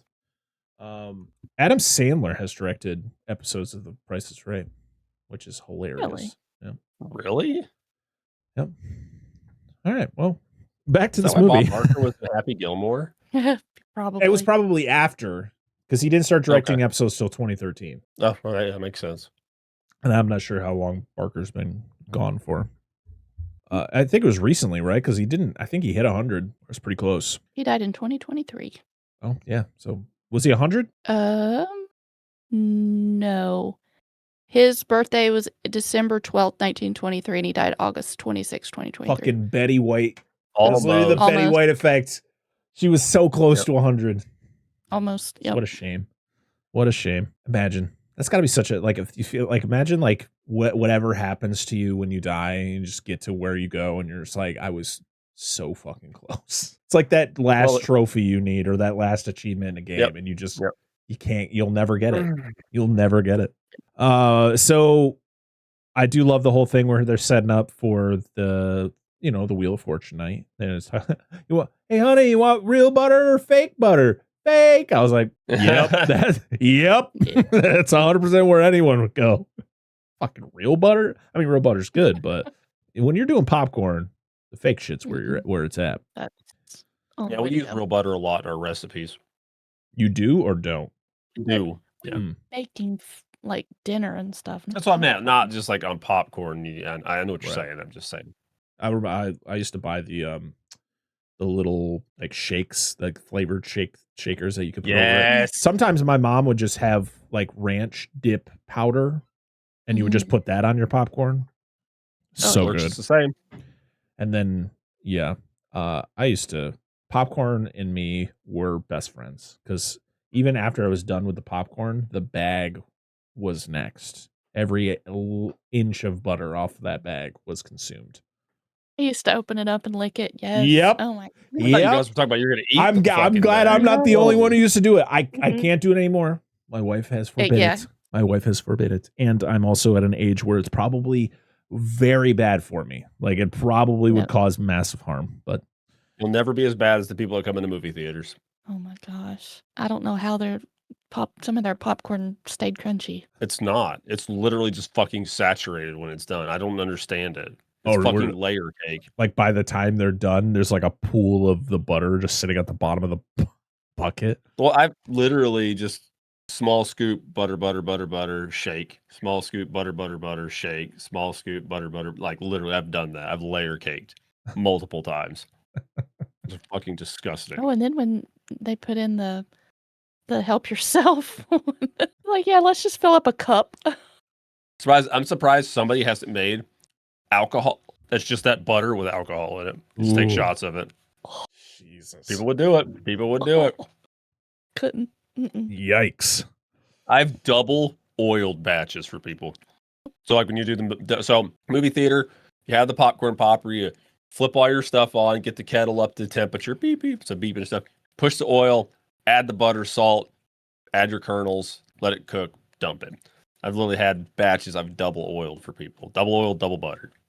Then did the actual butter stuff. Butter, salt, then did the actual butter layer shit. It's so gross. It's fucking disgusting. I could read the label on what's on that fucking shit. Disgusting. When you have popcorn that's no longer white, it's just yellow. All yellow. I love yellow popcorn. Like when you buy like Orville Redenbacher like or double butter movie theater popcorn and you make it and it's like you take that first piece out and it's just all yellow. No, this would like fluoresce. This would be like fluorescent. You turn off your lights, you put a black light, just like, holy shit! It looks like the color of lemonade. Ooh. And listen, no, I'm talking about like fucking saturated. Like it's soft. There's no crunch in the popcorn. It's gross. I want some fucking popcorn. When we do our movie nights on Patreon, I will have a big old bucket of popcorn when we're watching that movie. Hell yeah. We'll get some popcorn. It's gonna be just like we're hanging out. You know, if we were in the same room hanging out and having a movie night, that's what it's gonna be. So you should go over to Patreon. Join us at the $3 tier. We're gonna have movie nights. It's gonna be a good time. So where am I? My goodness. So they get they're doing the movie night. No, they're doing the butter, fake butter. They're doing the Wheel of Fortune night, not the movie night. We're going to be doing a movie night. Yeah. And there's so they get to Irv and his wife's house, and they discover they're dead. And my favorite is like the far shot where it's like the camera was set up at the ceiling and it's pointing down on them in the couch, and they're checking them out. But then they do the close up shot of Irv's face, and it's clearly a dummy's head because they gotta have the spider crawl out of of him, which I thought it's great, but it's also like it's kind of rough when you look at it again, especially in high def. And they are trying to determine where like the hub is for the spider, like where is like its main home, and they can't figure it out. They're like looking at a map and all that stuff. But then Atherton, when he's leaving the doctor's office, his wife, Ross's wife, hung a bunch of pictures that she took, and she hung the picture of the web in the barn. And he's like, "Where's that?" And he's like, "Oh, it's at the old Daniels place," which is funny since Ross is played by Jeff Daniels, and that's and so that's where Dr. Jennings lives. It's like, oh shit, well that's where we got to go, and that's when Ross also figures it out too when he's driving around with Delbert and who is he driving? Oh, with Collins. I just love again Delbert saying things, thinking he knows a bunch of stuff, but then like he's just like, oh well, maybe not. Oh, Delbert being his charming self. So good. It's like the fact that he says about Black Widows, like, yeah, I had a friend once who got bit by a bunch of Black Widows. Just had a really bad day. A nest of them? But they don't do that. They don't do that. So they get to the house and they go into the barn. Well, who is it? The sheriff leaves Atherton at the barn. Atherton investigates and then gets attacked. And all you see, I love the shot though, where there's outside the barn. All you see is the fact that he drops his flashlight and it like shines out the barn. And then Delbert ends up showing up like shortly after this happens. And the other two guys, they go into the house while Delbert goes into the barn. Delbert discovers Atherton's body already strung up. Like he's already been sucked dry. He's already been wrapped up in web. I do love the fact that when we go into the house, they're watching what show? Family Ties. And who is in Family Ties? He is from a movie we've covered this season about giant worms in a town called Perfection. Oh, who plays? Oh, Michael everybody's Gross. going to go Michael. Yes, it's Michael Gross. I know Michael J. Fox is there too, but I was like, I wasn't thinking about Michael Gross being in that show. It did not even dawn on me. He's he's the dad. But yeah, we've covered. So I have actually talked about this movie once before this year. Me and Drew from the Real Feels podcast, we actually hung out with Jason from Binge Movies and talked about creature features.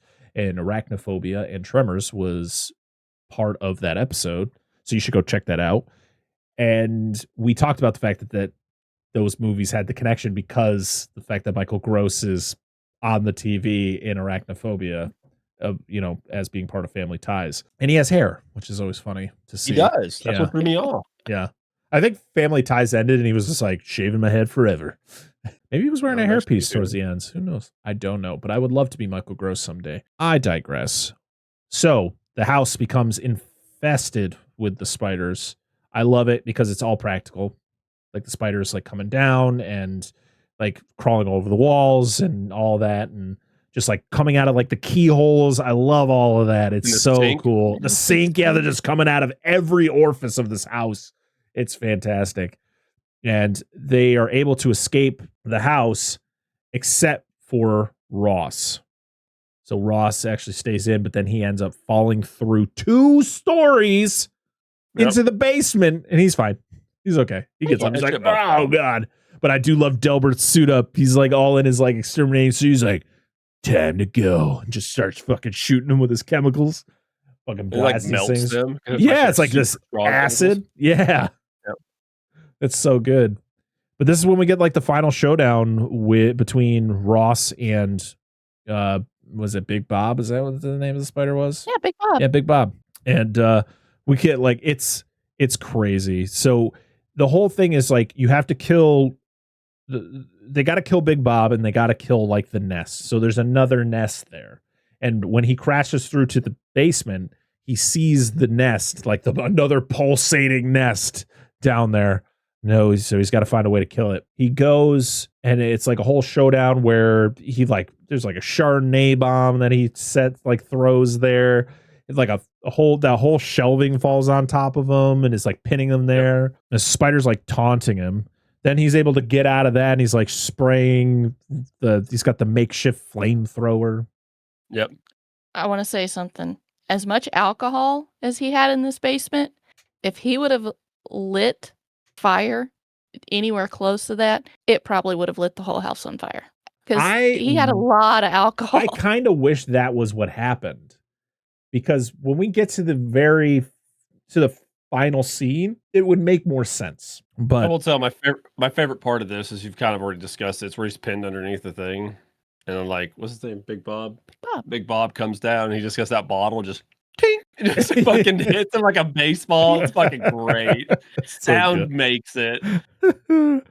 So you find out that like Big Bob is like the general. That's what they keep calling him, because he's like the one who commands all the other spiders, which is like which is kind of the whole thing where, because when they caught the little one earlier, one of the drones, because you find out that these spiders don't have reproductive organs either. So again, that whole theory of like bees and ants, where it's like that you have this Big Bob is the general, and he is commanding all of these other spiders. And if you kill him, it kind of destroys the rest. Again, kind of like xenomorphs to a degree. Well, kind of. Because bees, I said kind of. Yeah, that's true. You're right. Bees don't, like the worker caste, their inability to mate and have all the proper equipment to do so is actually regulated by the queen. The pheromones the queen puts off suppresses the other ones from wanting to mate, except for potential queens, like new queens. It's like a chemical. That's why they get replaced. Like when a queen gets too old, they don't put up as much pheromones, and they make a new queen, kick the old one out. I was gonna say, so in this movie, it's supposed to be like you don't see it, but you're supposed to figure out that the babies actually eat the mother after they're born in this. Do they? I guess. If you go on Wikipedia and you go through like the plot breakdown, which is not how I do the plot breakdown, people, I have notes, by the way. But if you go to Wikipedia and it says the domestic spider produces hundreds of fertile drone offspring with their father's lethal bite, and they leave the nest after consuming their mother. I don't remember them showing that. Well, they mention them being cannibalistic, which is true. Spiders are cannibalistic, which would make sense why they don't want the other spiders there, because they would eat the babies. But that's not what real spiders do. Depends on the species. Anyway, it's fine. They tend to hang around the web and or their mom's butt for a while. So, I've seen many videos of people doing videos of spiders, and they're like, oh my god, you see what's going on the backside? It's like there's fucking babies there. Don't touch it. Yeah, or like people they'll kill. They're like, I killed the spider, and then like a bunch of little spiders came out. Like, no, that's not what happened. They had little spiders on them, and you squished it, and then they dispersed. Spiders don't just erupt from them. It's like a fucking seed pod. Imagine it's like that's what murder is. Like if a person murdered somebody, and then it's just like instead of them dying, it's just like another human just comes out like just writhing on the ground. What the fuck is God? This? The hell is that? Everything that dies just explodes into smaller versions of itself. Like, what the? Oh god! But the funny thing is like when I'm watching this movie, for the majority of this movie, it feels like one movie, and this finale feels like a completely different movie because it is a full-on showdown between a person and a decently sized spider. Yes, yeah, it's not even like it's hilarious. It's not like eight-legged freaks where they're like massive. I mean, it's a big spider. Don't get me wrong, but it ain't that big. No, but it's like, I mean, Big Bob. I mean, he's still a decently sized spider, but it's like it's this showdown between these two things, and it's sweet. I mean, it's great, like them kind of battling it out, and it's like I'm just waiting for like punching sounds, and the spider's just standing on its like back legs, just like swinging its front legs, like, and you just get like the spider vision because it's got all the eyes, just. It's like now I just thought of the Goro Johnny Cage fight from the original Mortal Kombat. Yes, because you would assume the spider would stand on like it's got 2 arms up top, 4 arms, and then 4 arms for the standing. And that'd be perfect.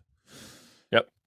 But yeah, the final showdown happens, and the general is flung into the fire. Hits that wood.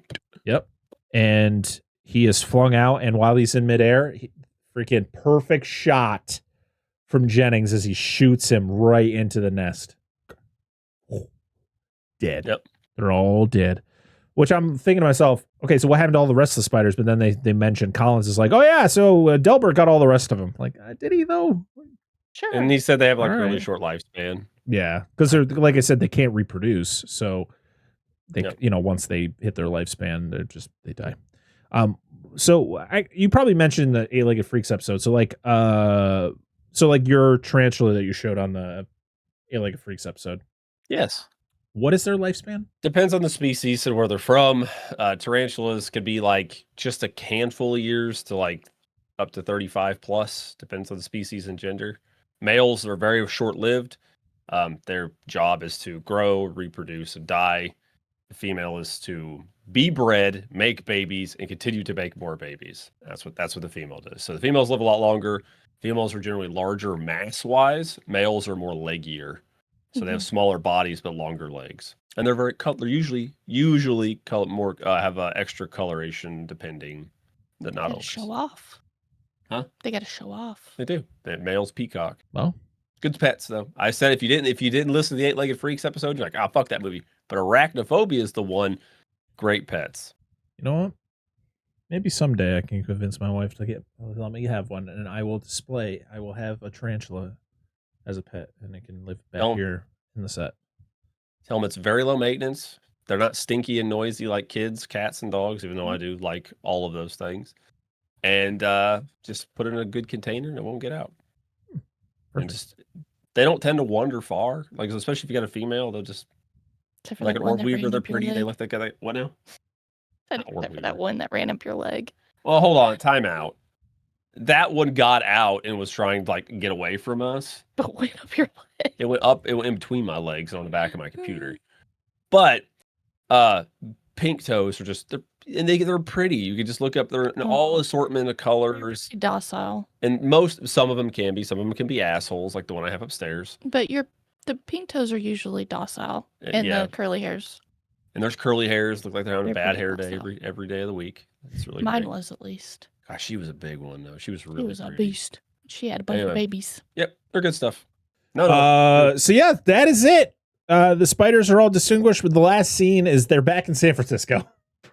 Yep. I was like, why? I was like, this is weird because usually it's like we defeated something in this new place we live in.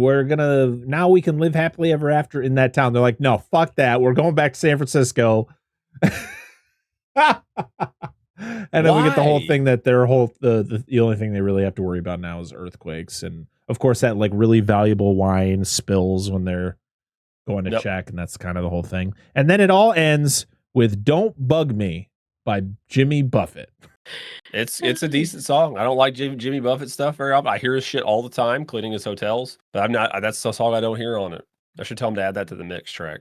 Put "Don't Bug Me" in there. Dan, what's a better end song for the Spider movies we've covered for this month? I can't remember what was in the Giant Spider Invasion because we recorded that a long time ago. Oh, and fuck. Tarantula, I don't really think had a song, but between the weird rendition of Itsy Bitsy Spider from 8-Legged Freaks or Don't Bug Me from Jimmy Buffett. Don't bug me. Okay.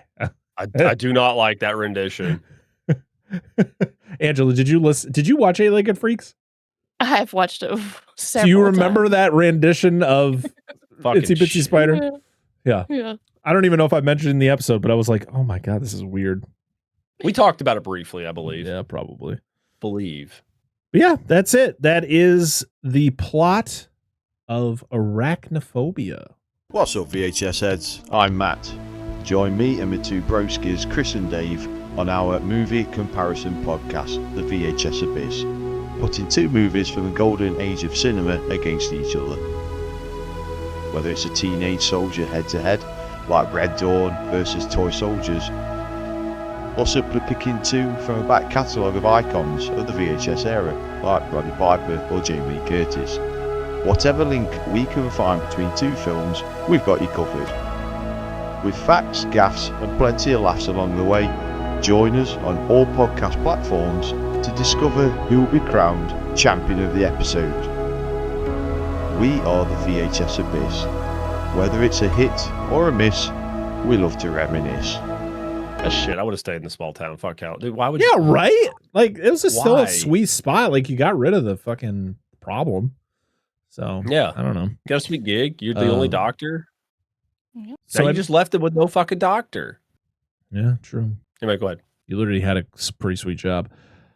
Yeah. So I mentioned before that Jamie Hyneman from Mythbusters worked on this movie. The effects work was actually done by Chris Wallace Effects, who we've talked about a few times. He did the effects for The Fly. He did the effects for Gremlins. He's probably done effects for a lot of other things we've talked about on the show. I just can't remember at this moment. Just thought I would, throw that out there. But now it's time to go around the room and share our final thoughts on the movie. We're going to start with Angela since she hasn't been here in a while. Angela, what'd you think of Arachnophobia? Say words. Huh? Say words. I was trying to when you interrupted me. Jeez. So rude, Dan. Carry on. Yeah. Yeah, he's been rude all day. Just kidding. I loved it. I remember loving it when I first watched it. It hasn't changed. Still love it. No, this did not make me scared of spiders. I already was scared of spiders before I watched it. So. All right, Dan? There's a fly. Yeah, it keeps flying in my face. We mentioned The Fly. We mentioned The Fly. The Fly, and I said, what do you do? Would you I just saw it fly by. That was weird. Yes. Yeah, would you rather have this annoying ass shit in your house or spiders that are up in a corner? I'm like, dude, if it gets over, I'm going to get it for you. I would probably Just saying, take like, option two. if you leave the spider alone, it ain't going to fucking bother you. Anyway, barring that, I like this movie. It was good. It's a good, I think it's, No, keep talking. We good? Yeah, keep Okay, talking. okay. I think it has to be, like, as far as quality goes, this has to be the best spider movie. I don't want to hear shit about fucking Charlotte's Web or any of that. Fuck that shit. This is the best spider movie. I don't like the message they try to send, but that's the same thing they do with sharks and stuff like that. They kind of demonize them, and they're not really, but it's sensationalism. What now? Sharks just want hugs. They do want hugs. And they just have sensationalism like we've talked about before in the past. But it's well acted. I like the characters. I like the bits of humor that are tossed in. It's not like blatantly trying to be a comedy like Eight-Legged Freaks. We're not like drop kicking spiders while we're riding motocross. They're not like making noises when they die, like. Eh. So like, no spider did that in this movie that I can think of. But yeah, it's good. I think it's a very balanced film as far as what it does, and it has a very Jaws-esque feel, like you would assume. And the fish out of water in Newtown, even though the sheriff's a little more established than Ross's character was in this, or Ross was in this movie. But yeah, I like it. It's great. It's definitely worth watching. And it's not long. It's like, what you said, like an hour and 50 minutes, hour and 45 minutes, something like that. It's good time. Good time. Good movie. Great stuff. Well Check it out. paced and all that. Yeah. I mean, this movie holds up. This is my second time watching it this year. And it was just as fun the second time as it was the first time. And all the other times I've seen it. Everyone who's in it is good at the roles that they're given. I love kind of the setting and the story behind it and how it all comes into place. The only thing that kind of bothers me is like the original reason why this happens, like that manly character it always bothers me. It's like, what is this? Like, he's like the worst character because it just doesn't make sense, but like the reason behind the spider getting from Venezuela to California, I kind of like it. It's really good.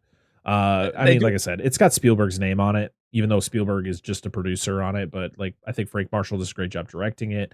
It looks good. Everyone's just doing a great job, and the effects are great. I will say there's some nice subtlety, or like some thought was put into it. There was that fucking fly. I swear. It's like that damn kid is back on the escalator again. Shout out to anybody who gets that reference. But like when they go down in the valley, they're like, oh, it's already like tens of degrees cooler down here. And they find the spiders. And then like going from Venezuela to California, even though California is a warm state, it's much cooler than it is in Venezuela. Yep. So it kind of explains how the spiders can survive there. Even that, especially Big Bob. Yeah. The hybrid ones would probably be okay. Yep. But yeah, just little stuff like that. I think it's smart. And they took some time. It wasn't just like, fuck, it's just spiders. David R. Paquette. Motorcycles. J-Rock Cat. Oh, yeah. This movie all around is great. The thing is, I don't own this physically, and I need to find either a VHS copy or I think it might be getting a 4K at some point. I definitely need to pick it up, but I know you can buy it on Amazon. You can get a pretty cheap Blu-ray for it for like $10. So if you're a Spielberg fan, if you're a fan of movies like this, pick it up, check it out. It's definitely worth it. Yeah, don't put it in your mouth. Yeah. Now it's time to go over to social media and see what you all had to say about Arachnophobia. We're going to start over on the Twitter. If I go to my bookmarks so I can make sure I don't have to look through everything. Our first comment is from Best Picture Cast, who says, this one was on TV all the time in the 90s and haven't heard much about it since. What's your favorite version of Jeff Daniels? Horror, comedy, action, or drama? Oh, man, I think Jeff Daniels is just so good at all of it, where it's like, I don't know what my favorite version of Jeff Daniels is. I love, like, we talked about Speed earlier this season. Well, not even earlier, like only like last month, a couple months ago for Month of Action. I love that version of Jeff Daniels. I think he's great. Like when you talk about like Jeff Daniels and Dumb and Dumber, like he is just fucking hilarious. Yes, he's just, I think so he's good. Just so good at any genre you throw him in. So I don't know what version of him I like the most. I think he's just great in everything he does. Jeff Daniels is an all-around amazing actor, period. So Sorry I didn't really answer your question, but thank you for the comment. Yes. Next one is from Freaks and Geeks, or @ of Horror Podcast, who says, absolutely love this movie. They did an excellent job at balancing the horror and comedy without making it too goofy and really preying on the viewer's fear of spiders. Yes. And of course, it's that great gif of the spiders coming out of the sink, which is always great. Again, they chose the perfect spiders because they look fucking cool. Yeah, they do. They look very cool. Stu, or Stu World Order, or @ SWO Productions, says, I will be in a minority, but I am not a fan. I think the first act is really slow and boring, and the spiders are as dangerous as the scene wants them to be. It's wildly inconsistent. Okay. All right. Fair enough. Fair point. You know Fair what? Point. I respect your opinions, Stu. We love you over here. This is why I say I always love differing opinions on movies that, please, if you look at a chart, like how much people love this movie compared to how much people don't love this movie, it's pretty uneven. Like a lot of people love this movie. So I love the fact that there are people out there who don't really see the same things as others. So we love you, Stu. Thanks for the comment. Next one is, sir. Our next one,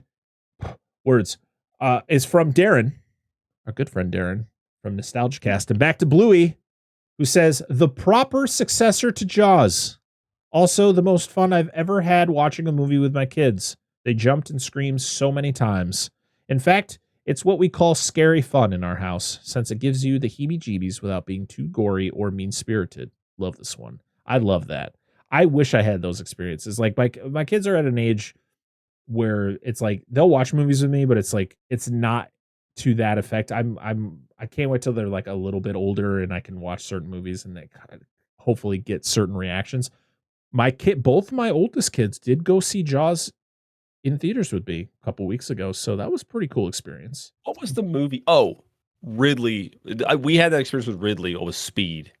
He was like he was getting like, it really, like the tense parts. Like, oh shit. Because it's so fun. It's so fun. It is. Yeah, this is one of those. Oh, 100%. Oh, go ahead. Yeah, well, Darren, which we'll have you back on here really soon to talk about Jurassic Park Rebirth. But yes, we will. November. I said actually it already dropped on physical media, didn't it? Yeah, last week. Oh, November, Darren. Mark your calendars. November. Just remember. Yeah. But he's right, because this is another one of those movies that's just it's I'll admit, previous comment, it does have some build up in the beginning. Mm-hmm. But it's one of those, I think it's just a fun movie. Yeah, I agree. Like, you have moments of levity in between all the serious stuff, and yeah. So during their 90s Palooza, I think that's what they called it, over on NostalgiaCast, Darren did cover Arachnophobia. So you should go check out NostalgiaCast episode on Arachnophobia after you listen to our weird episode on the same movie. Because you want to talk about, I mean, if you've listened to the show, watched the show, Darren's been on a bunch of times, and if you've ever heard him talk, or if you've clearly heard us read his comments on social media, he's a very intelligent human being, and him and Johnny over at NostalgiaCast really give some great insight to the movies they talk about. So if you want to know a lot of like the ins and outs of certain movies, check out NostalgiaCast, check out the Arachnophobia episode, and then let us know what you thought, because you should love it. Yep. And our last one over on Twitter is from Sean Faust, or at Sean Faust, who says, I saw this in the theater at least 3 times when it came out and rented the tape pretty often. I need to revisit it because I don't remember it at all. Okay. I was wondering what Dan was doing, if he was pointing at me or if he was preparing to kill a fly. Oh, it's the second time and I'm pissed now. I'm like trying to get the setup because they're always going to go up. So I try to be up a little. Anyway, yes, what you said. Revisit it. And we have one over on our comment over on Instagram is from our good friend Anna, or Nerd at the Movies, who says, legit terrified me as a kid, and I can guarantee this is why I'm still so scared of spiders. See? Spielberg just has that effect, man. Even when his name is just attached, good. He can still get you. Yeah, I went back and double checked that message from Sean Faust. Yes, please go revisit it. Sorry, I wasn't trying to ignore you. I was like fucking zeroed in on that fly, and I will end it. All right. I think we got one over on Facebook. Hey, maybe we hang out with Anna. We could play with spiders. They're fun. Yeah, maybe. They dance, like I said. Go watch them dance. Our comments over on Facebook is from Kevin Gordon, who says they were able to make something so small, so terrifying. I mean, can you imagine getting one in a helmet and dying because of it? No, because I'd be dead. No, yeah. It would be. Well, thank you for your comment. No, you're not wrong. No, you're not wrong. How'd you die? Well, I took a spider to the helmet. And then we did get a couple over on our Discord server. We have one from patron Lowang, who says, unlike Eight-Legged Freaks, this movie scared the hell out of me as a kid. As an adult, I can appreciate it for what it is. Also, it probably has the most romantic spider sex scene ever put to film. Yep. Give him that old drum. And our good friend Spicy Dan says, I remember watching this on VHS and being scared of spiders for months.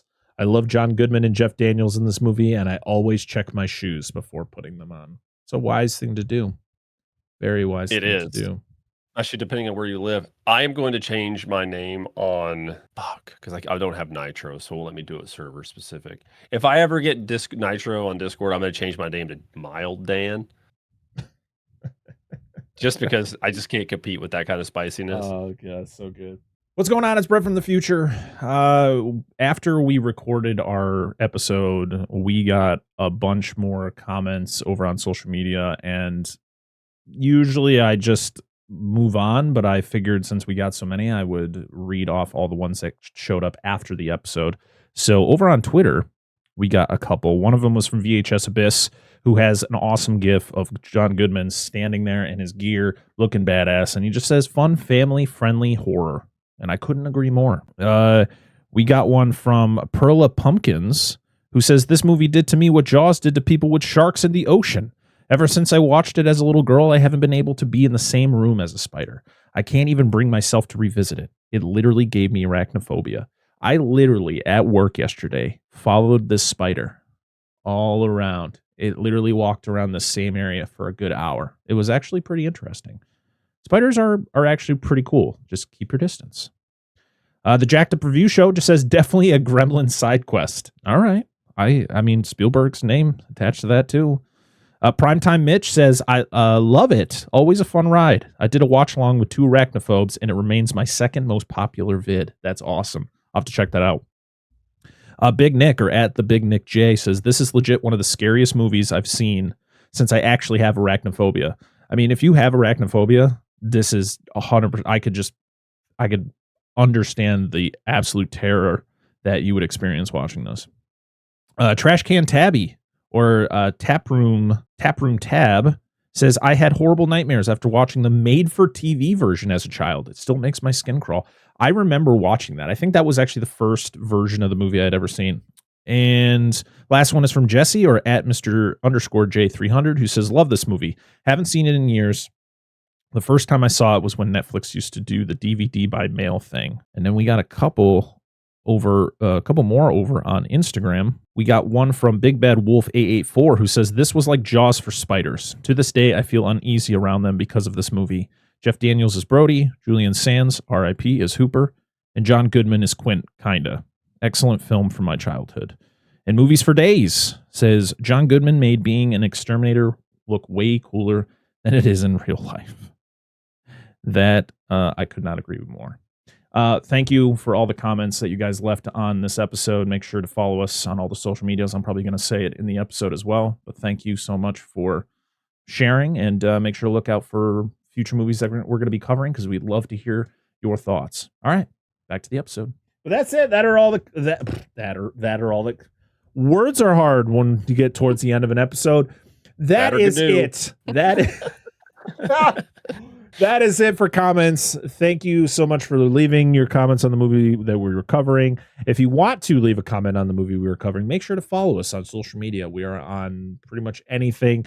We're on Twitter, Instagram, Threads, Blue Sky. We're either Dissect That Film or Dissect That Film Pod. If you want to join us on our Discord server, make sure to go over to our Patreon, join us at the free tier, and you can gain access to our Discord server and join in all the shenanigans that are going on in there. So that's cool. Guys, SpiderMonth's over, but guess what? The best month of the year is upon us. Spooktober is back. Spooktober number, I think this is our 5th Spooktober, which is crazy to think about. But guess what? This is a little bit different than our normal Spooktober, because it's not just Spooktober. It is the month of Angela, because Angela is hitting a milestone in life. And so we thought to celebrate that milestone, we would give her control of the entire month. So we are going to be doing technically we're doing 2 Monster Zone. She didn't pick one of the Monster Zones, because one of the Monster Zones is just one of the ones we've already done that I just throw out there. Unless I let her pick one. Maybe we'll do that. What is the Monster Zone? Do we know? Can we talk about it? Let's we can talk about what we're covering for the whole month if you really want to. We could if you want. If the peoples want to know. If you don't, cover your ears right now. Let me stop listening. Let me go into Patreon right now and see what episode is next for our out of the Patreon episode. Well, what I will point out in the corner of our room right here is one of the daddy long leg or cellar spiders, as I've heard people call them, right here in the corner. Wow, look at that. Yeah, full time. It's like it new. Yep. So hanging out. According to Patreon, our episode would be of 1966's Dimension. Oh, that's a good one. I don't know how it correlates. Well, it's kind of scary. The statue comes the demon statue, the vengeful statue. Maybe we can do 1964's The Horror of Party Beach. Oh, yes. It's got hot dogs. Yeah. Angela, that's up to you. You can choose what. We'll do Horror Party Beach. We're going to do Horror Party Beach. So next week, for the start of Spooktober, you're going to get a out of the Patreon vault episode of 1964's The Horror of Party Beach, which is it was a blast to do. I do remember doing that episode. It was an absolute blast. It's about a bunch of freaking hot dog mouth monsters. Like, what's not to love? Which has a genuinely scary kind of scene in it. Exactly. So it fits perfect with Spooktober. Exactly. But we are going to be doing 3 episodes of the Dissect That Film podcast this month because there is 5 Fridays in October this year, and one of them is Halloween itself. So, Angela, would you like to talk about the movies that we're going to be covering for Spooktober? Oh, shoot. I got it. Oh. Would you like me to say what they are? I can't remember what I sent you. I remember 2. So, after the horror of Party Beach, we are going to be talking about a movie that came out the year of Angela's birth, the year that introduced the world to Angela, as we talk about 1985's House. Yep. And then for our Monster Zone, our second Monster Zone episode of the month, we're going to be talking about a modern monster movie that is batshit crazy, but Angela picked it, and we are excited to do it. And that is, I don't remember the year this movie came out, but we're talking about Velocipaster. Oh, fucking hell. I forgot about that. All right. Oh, my goodness. I just remembered that one. Velocipaster is one of those movies like, I don't know if I'll ever see this movie, but the fact that Angela chose it, there's my excuse for seeing it. That's it. I just seen some of the scenes in it. I was like, oh my God. This is the best part about this show is when shit like this happens. Oh, man, I'm so excited. And then after that, we are back with our final 2 episodes of the month, which are both going to be Dissect That Film podcast episodes. The next one will be, I think, 1999's 13 Ghosts. Is that what year 13 Ghosts came out? 99? I think so. So yeah, I'm very excited to cover that because we covered that director's other movie a couple years ago when we did Ghost Ship. So it'll be fun to check out 13 Ghosts once again. I haven't seen that movie in a long time. And then to end the month, our Halloween episode this year. We usually do a collection where we talk about like a franchise, but this year Angela picked a movie that this is going to be the first time we're actually covering a sequel without covering the original, because we're going to be covering Terrifier 2 for Halloween. That's going to be our Halloween episode. And guess where Parker is going to be Halloween night? I'm going to be standing outside the Terrifier house at Universal Studios for Halloween Horror Nights. So that is pretty fucking jealous of fucking cool. So hopefully that night I'll record something and Art himself will show up. That would be pretty cool. So that is what we are doing for Spooktober for 2025 for the month of Angela. We're very excited to celebrate Angela, celebrate Spooktober, and talk about a bunch of cool horror movies for the month of October, as we always do. So that is that. As I stated before, follow us on social media.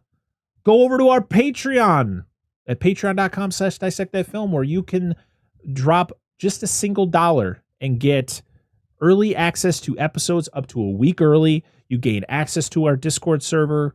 There's a lot of cool stuff in the works. Like, we're going to be doing watch-alongs over on Patreon at some point. Hopefully this month we'll be starting them, as I stated last month. I'm holding my breath that we can actually get it done. But if you join us over on the $3 tier, you can gain access to that. A lot of cool things going on over on Patreon, so make sure to go over there. You can even join us at the free tier, as I mentioned earlier, to gain access to the Discord server. Pretty cool stuff. And you help a little indie podcast pay for the things that we use to do the podcast. That's because all the money that we collect through Patreon goes right back into the podcast. It doesn't go into anybody's pockets. That's just how it is. You're helping us keep going. We have a merch store. I never talk about it, but we have a merch store over at TeePublic where you can buy merch with our logos on it. We have the new logo over there right now. Since Spooktober is going to be coming up, I usually try to make like a Spooktober logo with our name that's related to a movie that we're covering for that month. So maybe you'll see Dissect That Film logo that's in the Terrifier font. That's pretty cool. Can't use Art the Clown, of course, but at least I can use the font. That'd be pretty cool. So go over there, buy some merch, support us that way. That's pretty cool. I don't know what else I got other than thanking our patrons. You guys have anything else? Am I forgetting something? No, I don't think so. I think we hit most of it. I hope so, because we're going to go into the final bit, which is thanking our patrons. Oh, God. All right. Thank you, to Dustin Elkins, Billy Joseph Jr., Rudy5453, Bucket of Chum, the Shark Movie Podcast, Corey Morissette, Daniel Collins, Jordan Champion, Lo Wang, Doom Generation, Angela, Dissect That Dan, Eric Stein, Robert Stewart, Jason, Anna Presley, and Lone Wolf. Thank you so much for supporting us over on Patreon. And thank you to everybody else for supporting us, period, for liking, for commenting, for sharing the show. YouTube. Thank you. That's what I forgot. Yep. We have a YouTube channel, so you should check that out. All right. Video form, do all the stuff that you would do on YouTube. Thank you to everybody who supports us. We appreciate you, because without you, I don't think we'd still be around. But guess what? We're 218 episodes into this thing, and we're still having a good time. All right. So thank you so much. And until next time, I am Brett Parker. That is Dan Angel of DNA Gaming. We are Dissect That Film, and this has been another episode of the Dissect That Film Podcast, episode 218. We'll see you all again on the next one. Bye-bye.